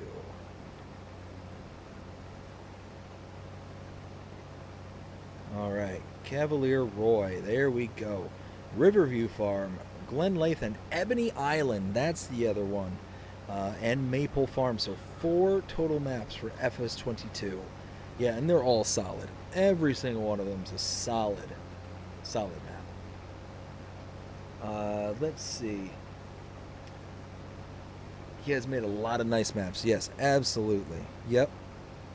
Like I said, every single one of them, I think is either a 4 or 5 on my grading scale for my map tours. I'm pretty sure almost every single one of them is 4s and 5s, in my opinion. And it's just one of those that I just think he does solid work, and making it to where they're so modular in the fact that we can really kind of update them, bring them to life kind of thing in the ways that we want to be able to bring them into life, while still having that kind of look and appeal of the original map is just fantastic. Absolutely fantastic. Chris says, oh, by the way, I saw your comment on Mars the Mission review, Dave. At least I know I wasn't the only one. Yes. Again, not going to elaborate on it on the channel because, you know, trying to keep it PG here, but I will forever and always see that. I will never unsee that. So yeah, thank you, Chris, by the way, for pointing that out and giving me an image that will never ever leave my brain ever again. It almost reminded me of the one map tour that I did where there was graffiti on one of the walls, and it was that same thing that we're talking about here. Uh, yeah, just not not an appropriate thing to be on this particular game. And I think I mentioned it on this channel before, and mentioned it here on the live streams, where it took me so beyond off guard, and I had to sit there and scramble, and I'm sitting there just stammering throughout the rest of the map. It was like I'm like, why is that a thing? Why is that something that I have to deal with now? And I never thought in a million years that doing the content that I am doing, that I would ever have to sit there and use a censor button, like the pixelated sensors for my map, for a map tour, for any kind of content that I create here on the channel. Never thought that was ever going to be a thing, but that day I had to learn how to do the censor bar. I had to figure it out because of that graffiti art. So needless to say, wasn't too pleased with that one. Let's see, Saskatchewan. We'll catch y'all later. Have a great night. All right, Saskatchewan, hope you have yourself a great night, and you take care. We'll see you again next time. Will said, done with the 300, on to the next 300. Ooh, boy, Will. Holy smokes, bud. It is 10:39 here. All right, Saskatchewan, hope you have yourself a great night. We'll catch you later. Chris says, I wonder if the little mountain on Mars was an accident, though, because apparently my hubby couldn't see it at first. I genuinely think that it was likely an accident. I just don't... I don't see it being something that was done maliciously. Now, here's the thing, is that it could have been, somebody actually doing it with malicious intent. It's certainly possible. I didn't notice it until you said something. And I probably would have never have noticed had it not been pointed out. So it's one of those, who knows? Only person that knows is the map maker. And personally, if I was the map maker and wasn't on purpose, I'd be trying my best to get in front of that and be like, not on purpose, not on purpose, not on purpose. Like, just kind of throwing my hands in the air. It's like, oh, no, please, no, not real, not real, not real. Just kind of trying to get in front of the skid on that one. But if it was real, one of those kind of, might just let it kind of fly under the radar. But who knows? Who knows?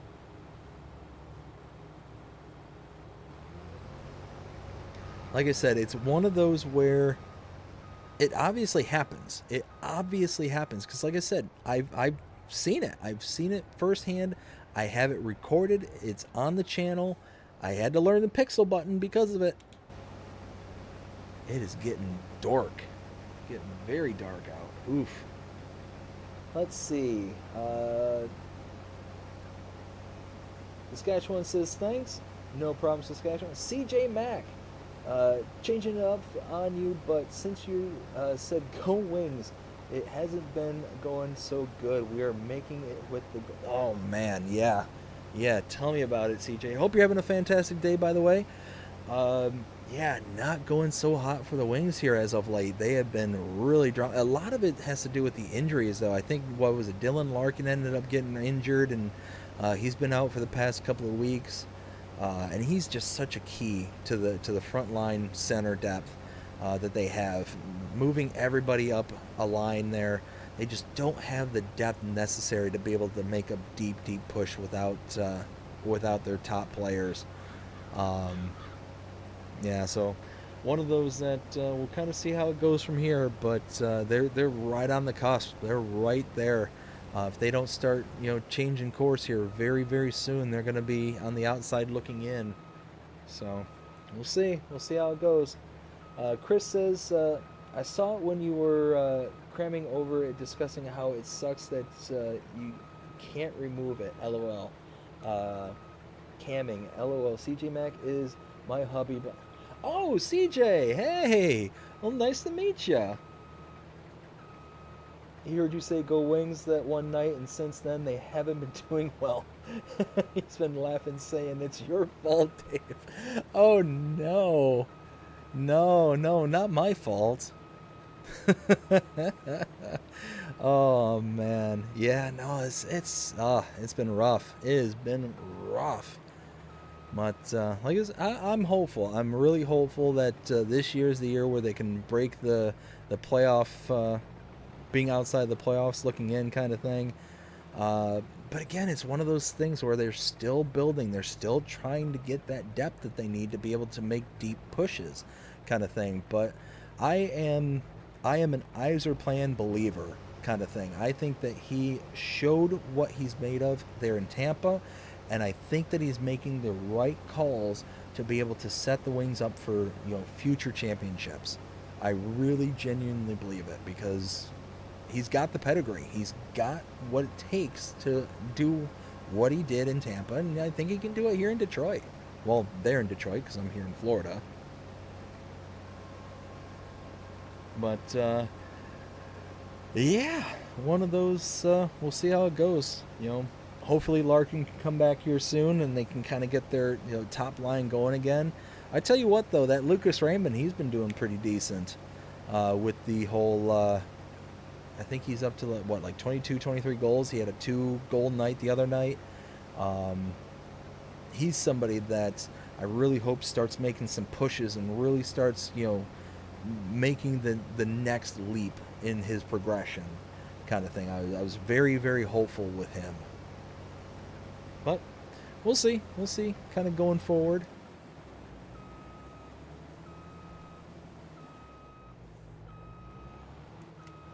There we go. Let's get this a little bit here.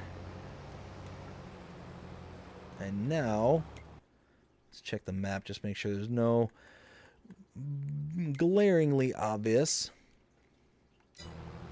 Let's see. So over here, we're going to be moving on to phase 3 of the field.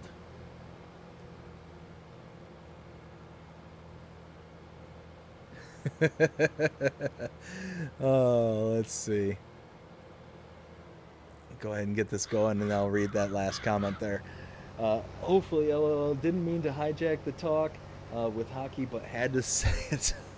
No worries, bud. Here on this channel, we will pretty much talk about just about anything going on in the world and whatnot. So hockey certainly falls into that category. So no, it's one of those that obviously I'm certainly not afraid to chat about and have a good time with it. So here's hoping that things get turned around. Chris with the laughing, crying, and Ken. So we don't get ice hockey televised here in New Zealand. Oh man. So Ken, it's one of those where I don't know if you're at all into ice hockey at all, but it's definitely one of those that if you're into sports and whatnot, it's an absolute blast to watch, and especially watching it live is fantastic. There's tons of stuff that happens, the hitting, the fighting, the scoring, the absolute sheer precision. And when you really, really think about it, when you really think about all the dynamics and mechanics that are in place, you've got fully grown adults racing around at top speed, 10, 15, 20 miles an hour, just flying by, making precision turns and cuts and doing all this kind of stuff while on these little razor blades. It's a fantastic sport. It's absolutely fantastic. One of those that if you got any kind of streaming service like an ESPN Plus or anything like that, I know what is it, Disney, they have their kind of bundle package that they do. My wife and I, we actually recently canceled Disney Plus and Hulu and all that stuff. But we had the package for ESPN Plus that came with those other two that I previously mentioned, and we were catching the games. We were watching. We were streaming games using using that. And it's tons of fun. It's absolutely tons of fun. So definitely one of those where would recommend it if at all interested. Let's see. Jonah says, one eternity later, you're finally done with the harvest. No, we're getting there, Jonah. We are getting there. We're on phase number 3 right now. So we've got just this little bit left, but we'll see. We'll see how things are going. Speaking of which, 88%. Oof, we're getting there. We are getting there. Look at all this. We've been streaming here now for, what is it? We started at 9:30. It's 12:49, so we'll just say for ease of math, 12:30. That's 3 hours that we've been streaming. Well, 3 hours and 24 minutes according to the ticker. Now I just looked at it. Yeah, we've been working on this field this whole time, just rocking and rolling on this. So I wasn't expecting it to take this long, but it did. But I think it's going to be worth it in the end. I think when we get to tomorrow, and well, depending on what Giants does, the next episode in the series, I think that we're gonna see a way to make some really good bucks from this canola. I'm really excited to do it. Let's see. Chris says, "Element, Jonah." Yeah, right. Pacovia says, "I remember when I played NHL 23 and played only for the Detroit Red Wings, Brendan Shanahan, Sergei Fedorov, and Steve Yzerman." Absolutely. I loved the NHL series back in those days, playing on 92, 93, 94, and so on and so forth. I used to be a consistent EA NHL player year in, year out, and it was only until this most recent year and this most recent title release where I'm like, you know what, I'm done. I cannot buy another EA game ever again after seeing what they've done to that series and just the sheer, you know what, I'll just come out and say it, the sheer incompetence that is the NHL series nowadays. I'm just so disgusted and disappointed with it that I just will not spend my money on it anymore. I'm just so disappointed with that game. And here's the thing, is the gameplay itself is fine. There's nothing wrong with the gameplay itself. It's just the kind of dynamics that went into the game modes that I played in particular that just drove me up a wall. Just absolutely was done after this year. And I've discussed it here on the channel a few times, so I'm not going to go ahead and rehash that one. Go ahead and unload here. And then I'll catch back up with everything being set in the chat. Here we go.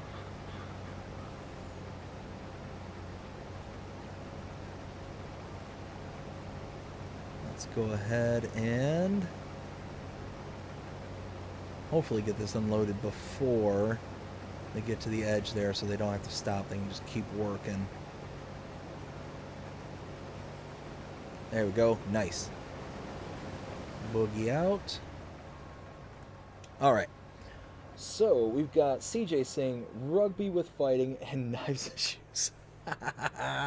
Yes. CJ, that's awesome. That is the best description of hockey I've ever heard. Rugby with fighting and knife shoes. I'm going to remember that one. That is awesome. Chris says, yeah, pretty much, LOL. Marty says, hockey is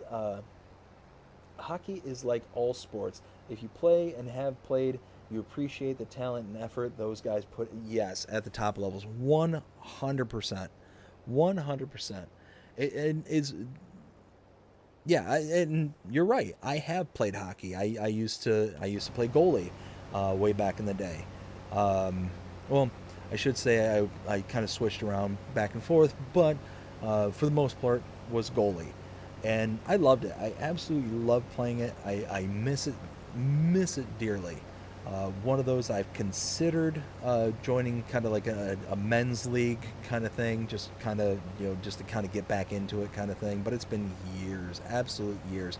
And I don't know if my knees would be able to take it. So I don't know if I'd be able to play goalie anymore, but certainly, probably would move up to defense. That's probably where I'd kind of, make home. Let's see. Ken says, our boys are pretty tough to play rugby. No helmets or body pads. Yeah, no, rugby, and that's one heck of a sport right there. I don't quite personally understand all the various aspects of it, but holy smokes, you get some of them big old boys go running around at top speed and they just bash into each other. Yeah, yeah, one of those. It's intense. It is absolutely intense. So it's one of those kind of sports. I don't need to understand all the finer details and all the points that are made in it, but I can definitely appreciate it. Definitely can appreciate it, because holy smokes. Let's see. Chris says, I can't get into any types of sports, to be honest, but I do enjoy going to a game in person every now and then. And you know what? That's fine. That's completely fine. And here's the thing: is I would be the same exact way. I like to watch certain sports, and really hockey is the only sport I can really kind of just sit back and watch and enjoy, like from my own living room. I can go to just about any sport and watch it in person and have a good time. Now, the only sport that I haven't actually been to in person is basketball. That's the only sport that I haven't been to. But it's also one sport that I'm kind of the least interested in. There was a joke that I heard a long time ago that kind of compared basketball and what it's like for somebody like me to watch, kind of thing. And unfortunately I cannot repeat the joke here on the channel, but it is it, it is definitely adult themed and hilarious. But yeah, no, it's one of those, like, if somebody said, hey, you want to go to a game kind of thing, go to a basketball game, I certainly wouldn't say no, kind of thing, but just never came up. Let's see. Marty says to Ken, can't argue. Yeah, 100%. And then Will says, done with 300, on to the next. Holy smokes, Will. You've been doing this for, what, about an hour now? And you've been doing nothing but feeding your animals? Like, that's insane. We were talking earlier, I think it was earlier today, about not liking horses because you have to sit there and remember to keep up with the riding and stuff like that. Holy smokes, you're having to sit there and keep up with all those feedings? Wow. Like, that's more intense than riding a couple horses around the map every once in a while. That's insane, Will. That's just crazy. At least when I had 1,000, well, I think I had like 500-ish cows on Maple Farm. At least it was just one building, and I was basically just filling up the TMR mixer, because it was the robot feeder that barn had. That I basically just filled that up and was like, okay, clap the hands and done.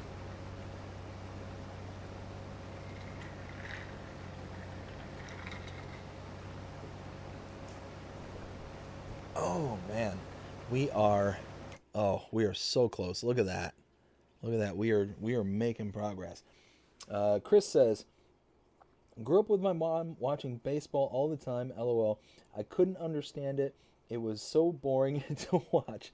My dad never cared for sports, so I took after him in that regard, I believe. LOL. Yeah, it's one of those, like I said, I used to play baseball, but I cannot watch baseball on the television. You're right, it's 100% boring to me.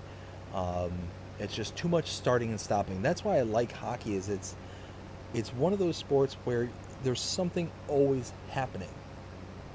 And the only kind of stops in play is when the goalie, either covers the puck, or when you have like intermissions kind of thing. That's really the only stoppages you get.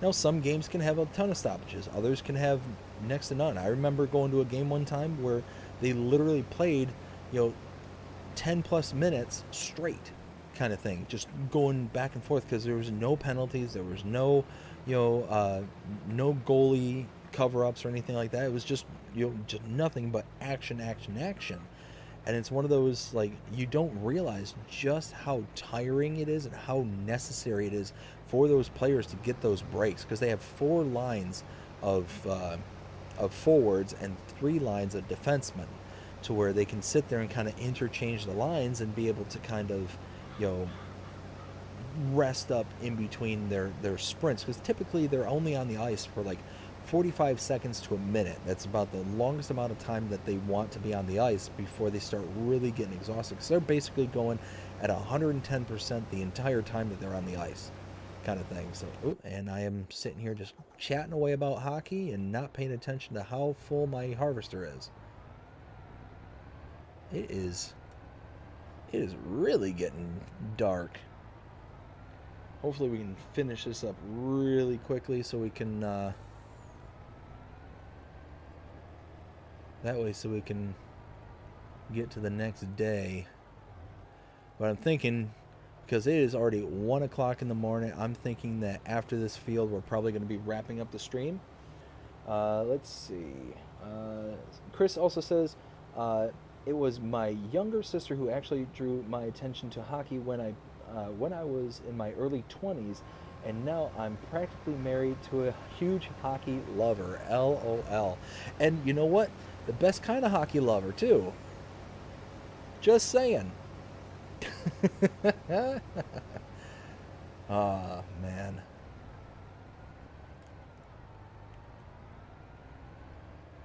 Alright, so let's go ahead and deliver this chunk. Where are we at now? Let's go. There we go. Oh, wow, 95%. So yeah, we might finish it off with this delivery. Chris with a laughing smile. Yes, yes. I mean, I'm just saying. They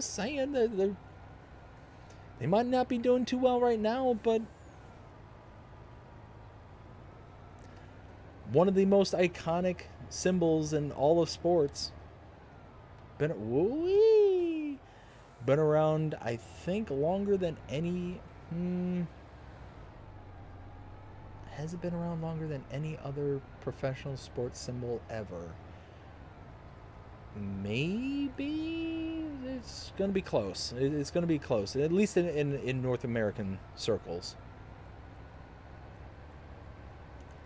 Because it was what, 1920. Was it 26 when they came out with the Win Wheel? No, that's when the franchise was founded. It was 26. It was 1930 something maybe. Was it 36 when they? Anyways, sorry. I keep nerding out over hockey. I'll reel it in.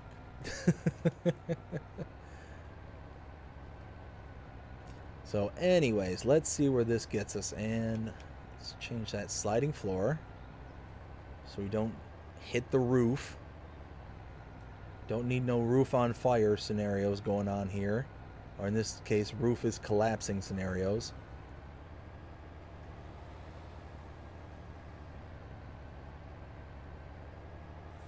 I tell you what, the lights. This is actually the first time I think I can remember coming through the town at night with the lights lit up. It's really cool. That train, it's coming for me. It's, for some reason, I just have this feeling that one of these days I'm going to be crossing tracks, not paying any attention. All of a sudden, wham!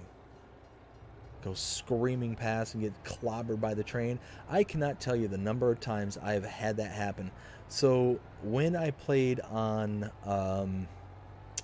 New Lands by Gwendol, that map, by the way, also a very awesome map if you're looking for something that's kind of more forestry and less traditional, less farming traditional.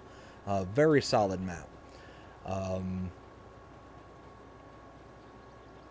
There were several tracks, or several portions of the tracks that was available on that map where there was no lighting system, didn't tell you that there was a train coming. It just relied on you to pay attention where the train was coming from. And what's sad is that the train made loops around that track. So for anybody not... Oh, no.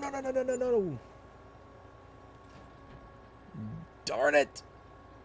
I'm sitting here talking and then just selling off $6,000 worth of canola.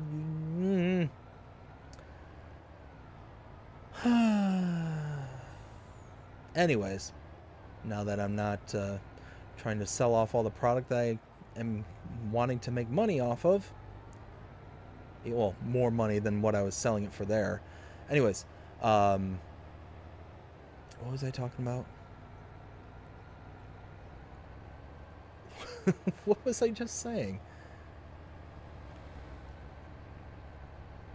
Oh man, now I'm all flustered. All right, sorry y'all. Go ahead and remind me. What was I talking about there? Before I kind of ran into the oh New Lands the map. So yeah, so there was the on that particular map on New Lands, it actually goes into a loop on both ends of the track. So it's a closed loop system, right? But there's a kind of turnaround loop on one end of the map and then a turnaround loop on the other. So the train on the main roadways can come from either direction. So it's one of those, it's a very unique setup for the train. And if you're not paying attention, or you think you're predicting where the train's coming from, and you're just flying right through it because there's no crossing guards or anything like that, there's no dividers that let you know that, hey, the train's coming, you're gonna get clobbered. And I cannot tell you the number of times that I'd be just driving through, going across the tracks there, not paying any attention, and all of a sudden, kapow, and that thing would send you flying halfway across the map. It was ridiculous. And the even worse part about it is that there are posts, like stop sign posts, right there next to the train, and if you hit them, they're not removable. They're not actual stop signs, but rather they're just like posts and poles and stuff like that that have a collision in them. So if you got pinned up against that and the train, it would kind of bounce you around like a rubber band in there, and then all of a sudden just kind of put-ting, you just go flying across the map. It was ridiculous. So many times that happened to me. So many times. It was just ugh. But very fun map. Absolutely love it. Another 5 map, by the way. Ken says, BD gotta go turn my cook this evening meal. All right, bud. Well, hope you have yourself a fantastic night. Like I said, we're going to be finishing out the rest of this field and calling an end to the stream anyways. So, like I said, hope you have a fantastic night. Greatly appreciate you stopping by, and we'll see you again next time. CJ says, it's built in love after playing for 9 years as a LD until the knee injury took me out. Let's see, had an opportunity to move across the country for rehab to keep playing, but chose to stay with family. Same thing happened to me. I ended up busting out my knee back in, this would have been late high school? Yeah, just late high school, and unfortunately it was one of those scenarios where I ate like an athlete and then continued to eat like an athlete even after the injury, and I didn't self-regulate, and unfortunately ended up putting on a lot of weight, and kind of from there everything kind of spiraled out of control until finally here recently got weight loss surgery and back down to a healthy weight. So one of those where that's why I'm considering wanting to like rejoin and kind of do stuff like that. But yeah, the knee is no longer an issue anymore either, and yeah, would love to play, would love to be able to get back into it. And like I said, probably end up being a right defenseman, just because I'm right-handed, would keep my stick up against the board kind of thing. But yeah, one of those, would love to get back into it. Love to get back into playing, especially if it's not like a ultra competitive, just kind of adults league kind of thing. Could go around and just have some fun. Chris says, and good thing you did cause it because he got me. Let's see. Jonah says something about train cross. Okay, yes. So that's exactly what we're talking about. I picked it back up. Chris says, LMAO, I got lost when you messed up with the canola, to be honest, and trying to multitask with planting a field. LMAO. All done with feeding, Will says. Nice.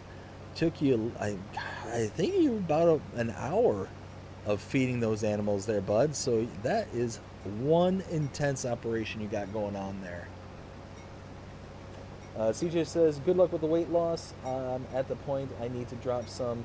Eating like an athlete, I'm not anymore. Weight. Yes. Yep. That's. Thankfully, I had the weight loss surgery about 5 or 6 years ago.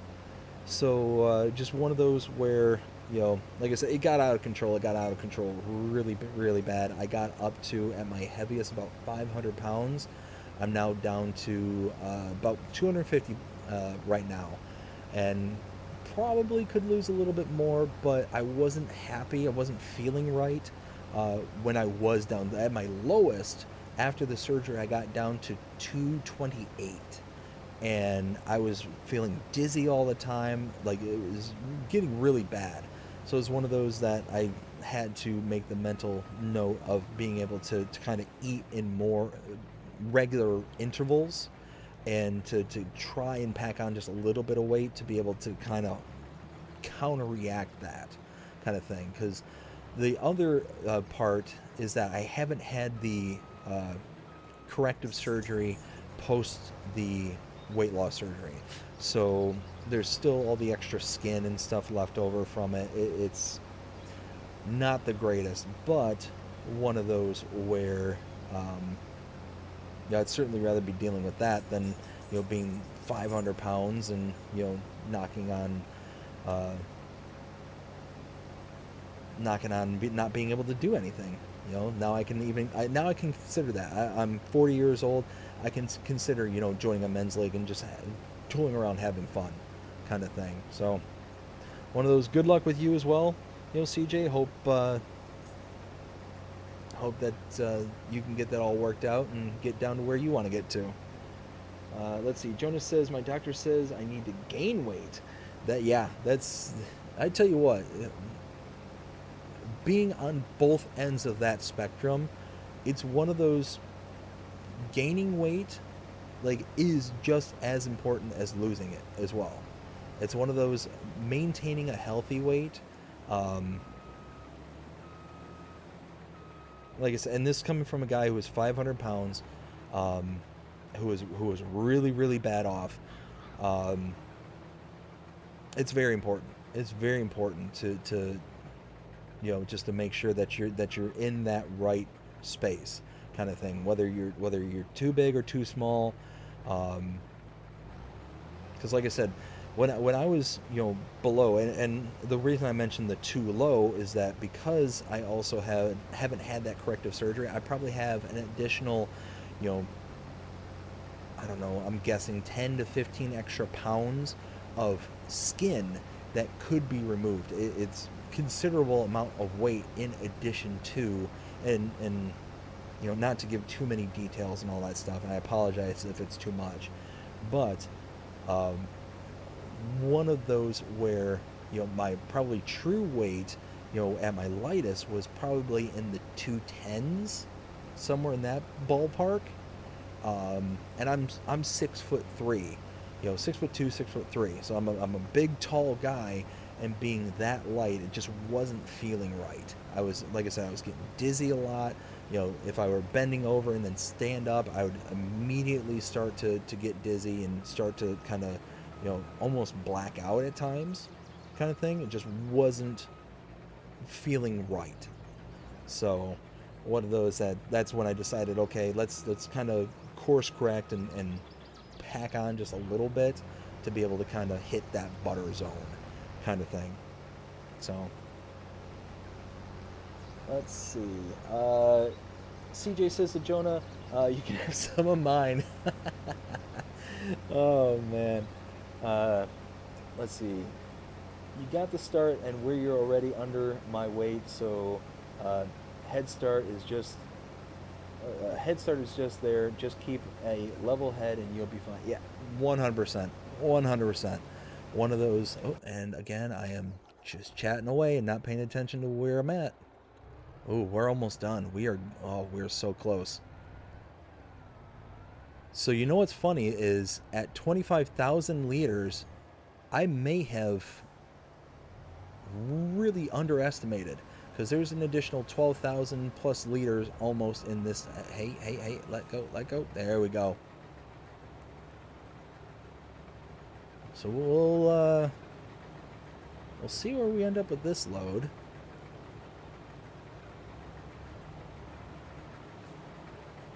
Try and get up here and out of the way. Make sure this AI worker doesn't hit me.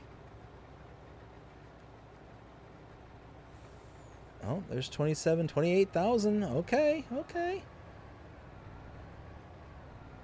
And we still got a few more passes here to get, so we're gonna have a good amount. We're gonna have a real good amount. Chris says, I just need to stop eating like I still have an immune system of a younger 25-year-old female. LOL. No, it's all good, Dave, and honestly, that's pretty normal. LOL, I meant metabolism, by the way, not immune system. Facepalm. You know what's funny is I read immune system, but just in my brain switched it out. Just knew exactly what you were talking about. Just didn't even skip a beat, kind of thing. So, yeah, it's crazy. It's really wild on. Especially because me personally, I love food. I absolutely love coming up with things, cooking, and doing all those kind of things. You've heard me on the channel here, and even earlier tonight, I was discussing how I made smash burgers, not smash burgers, sorry, chopped cheese. Made chopped cheese sandwiches for dinner tonight, and they turned out amazing, and I was really thrilled. And one thing that I've learned, especially after having the surgery, are those kind of tips and tricks as to how to still make good, delicious food while making it, less in calories, less in sugars, and all that kind of stuff. And it's just, just like any skill, you eventually just develop it and you realize all those kind of things that you can, substitute in and out that's going to have that same flavor profile. Words are hard. That same flavor profile, while at the same time, being able to cut those calories, carbs, and sugars, and all that stuff. It's, like I said, it's no different than, any skill that you can work on and develop, but one of those that can have a long and, drastic effect on your life.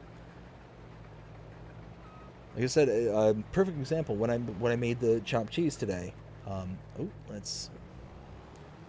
One thing that went into mine at least is a burger sauce kind of thing. I love to make a sauce because it helps the flavor profile, very significantly. And oftentimes that's why sauces are mayo based, is that mayo by itself doesn't really have that big of a flavor to it, but what it has is the natural fats that are in the mayo and the oils that it's derived from to help pass along the other flavors that are being ingested at that time of consumption. So that's basically what the mayo is for, is to help the taste bud receptors to receive the other various flavors that are in play. Well, one thing that I cut out from my burger sauces is mayo, which is a problem. Like I said, there is a purpose to mayo beyond just being a dressing kind of thing or a topping, is that it does impact the flavor profile. Well, in order to keep that same flavor profile, you need to interject some kind of fat or something into the mix to be able to kind of go from there. Well, one thing I ended up doing was cutting the mayo, putting in just a small scoop of light mayo, so you still get that kind of fat flavor content that is going to be imparted with the rest of the flavor profile, but then substituting out like Greek yogurt or something like that.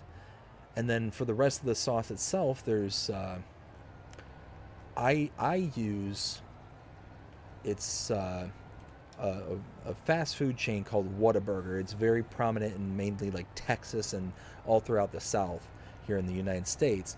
Well, they have a spicy ketchup that is absolutely delicious. And I use the spicy ketchup, Dijon mustard, onion powder, garlic powder, pepper, dill relish, uh, Worcestershire sauce, or what I like to call what's that there sauce, and some hot sauce like crystals or something along those lines. And you take all those things, you mix them all together, and you've got yourself a really tasty, very zesty burger sauce. And you can use that in substituting out mayo, or if you want to do like some kind of substitution other than I know popular condiments are like ketchup and mustard on burgers. If you want to do something with it, it's yeehaw. Kind of similar, but not really similar to a kind of Big Mac sauce kind of thing. I think it's pretty darn delicious. Let's see. Let me catch up with the chat because let's see. Chris says CJ was like, "Babe, did you mean metabolism?" Yeah, every once in a while, my wife will do something like that, and it's like, "Did you mean this?" And then that she does the same exact thing. Does the Jean-Luc Picard forehead slap, and just like. Will says, I got all of them done, buddy. Awesome. Next is to give them all straw. Holy smokes, bud. That is one heck of an operation. That's going to take you some time. Says, I'm heading to bed. Oh dear, oh dear, oh no. See, that's the exact reason why you don't read and drive. Ladies and gentlemen, PSA Dave here. Do not read and drive at the same time. Arrive alive. Oh my goodness. No, no, no. Oh dear. Oh dear. Don't you dare. Oh man, please don't have another vehicle just pull up behind me. I cannot tell you the number of times that's happened to me, to where I'm driving somewhere, somebody cuts me off, and then somebody is immediately behind me, and I get pinned, and I'm sitting there having to figure out, okay, how do I make it from this position, and how do I get out of being pinned? Having to come up with creative ways. And having 31,500 liters of canola, I don't think I have anything strong enough to be able to lift me up out of the way. And I cannot lose this load. Well, I can. I don't want to lose this load. Let's see. Now that we're on a kind of a straight stretch here. All right, Will, hope you have yourself a great night heading out to bed. Have a good night, everyone. Will, you have a great night, and you have... wow. Have a great night. Take care, and we'll see you again next time. Let's see. Jonah says, Will, are you using the calculator? LOL says, Will. Chris says, LOL to Jonah, and good night, Will. Take care. Jonah says, bye, Will. Will says, that's a good one. Jonah, bye. And Chris, take care. Let's see. Let me get around this bend here before I... again, crash. Don't want to do that. And then we're going to be wrapping up the stream, collecting on the contract, and be good to go from there. There's the farm. There's the lovely farm. I tell you what, at night, this thing is really, really nice looking here. Let's... like that is just... it might be hard to see on your guys' end, so let me... I just love it. I just absolutely love it. There we go. Dump this out.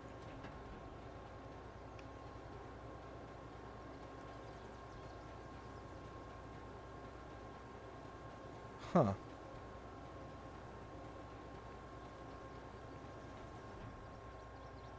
I'll see, the thing worked that time. Like it didn't require me to change it.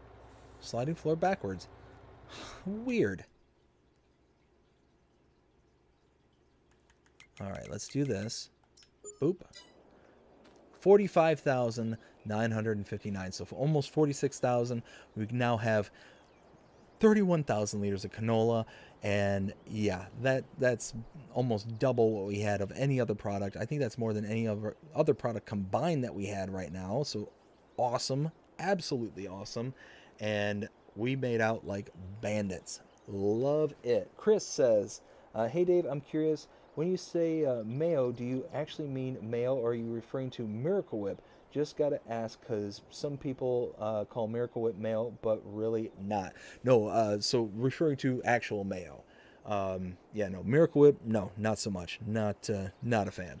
But yeah, one of those where the fat content is what actually helps impart the other flavors. Like if you, let's say you're making a sandwich kind of thing, and you have mayo as kind of the base kind of dressing.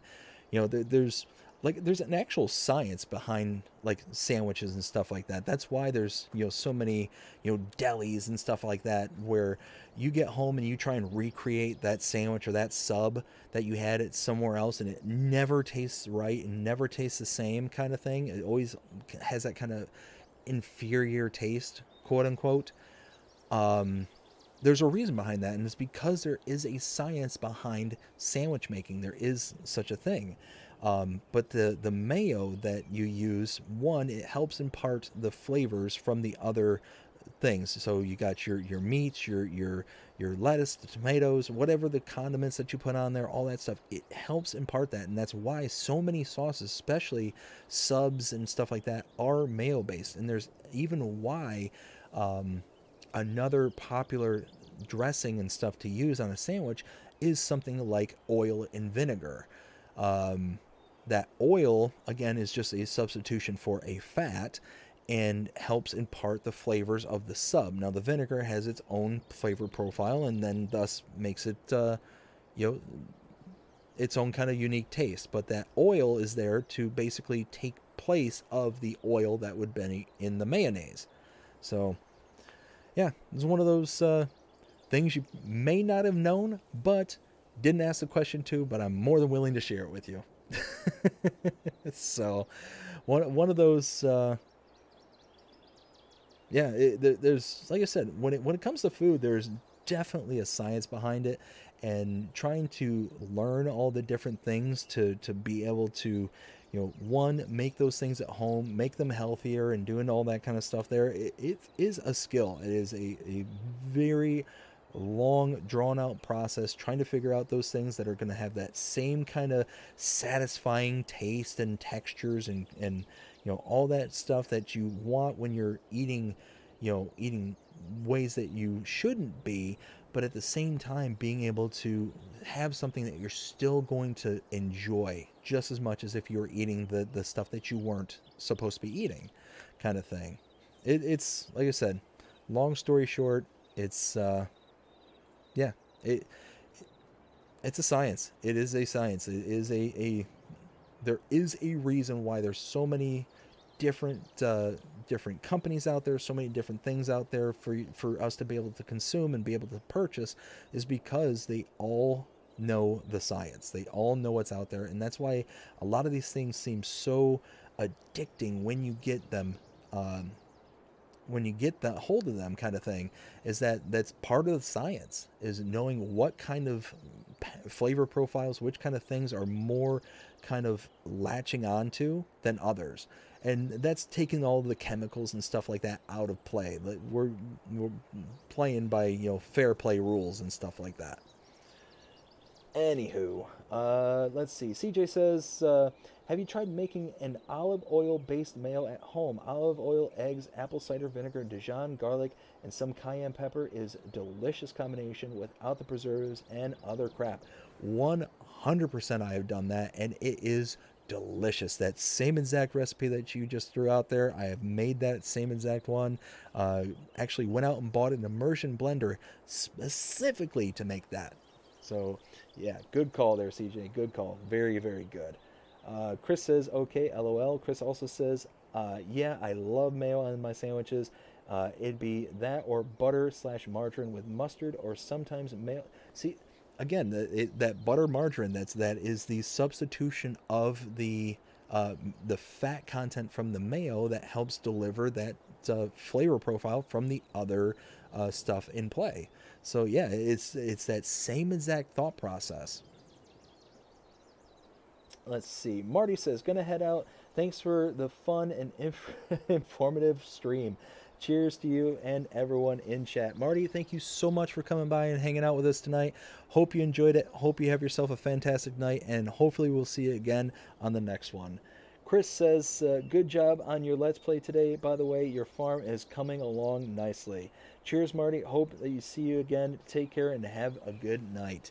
Yes, it is really coming along, and I think that after the next Let's Play episode, we are going to be able to really make some good progress. I'm really looking forward to seeing what we can kind of pull out from this here. So I'm really looking forward to it. I'm hoping that everybody's keeping up with the edited content version of the Let's Play to kind of follow along and make sure that we're kind of keeping up with things that are going on here on the farm. But if you are, you are. If you're not, you're not. And I'm just grateful that everybody was here tonight hanging out with me. Had an absolute blast, as I always tend to do. And my dog is getting ready to, well, now he's licking my knee because he knows that I'm getting ready to sign off and is wanting to go OUT. So let's go. Oh, and there's Marty subscribing to the channel. Marty, thank you so much. Greatly, greatly appreciate it. Hope you enjoyed it. Hope you enjoyed the content. Hope you enjoyed the channel. And look forward to hanging out in the future. But I hope everybody enjoyed the stream tonight because, like I said, I had an absolute blast tonight.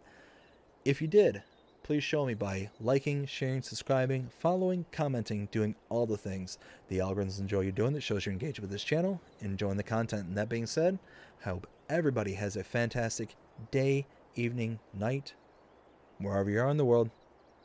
Take care. Oh, and let me get that last one here from Chris. Sorry I was late to the party. LOL. Glad I made it though. Another great night as always with the celebration. Chris, no worries. Thank you for showing up. Thanks for having your hubby stop in, CJ. It was nice to meet you. Hope you enjoyed the stream. And we'll see you all again real soon. Jonah says stay safe and stay happy, everybody. You as well, Jonah. Everybody, take care. We'll see you again soon.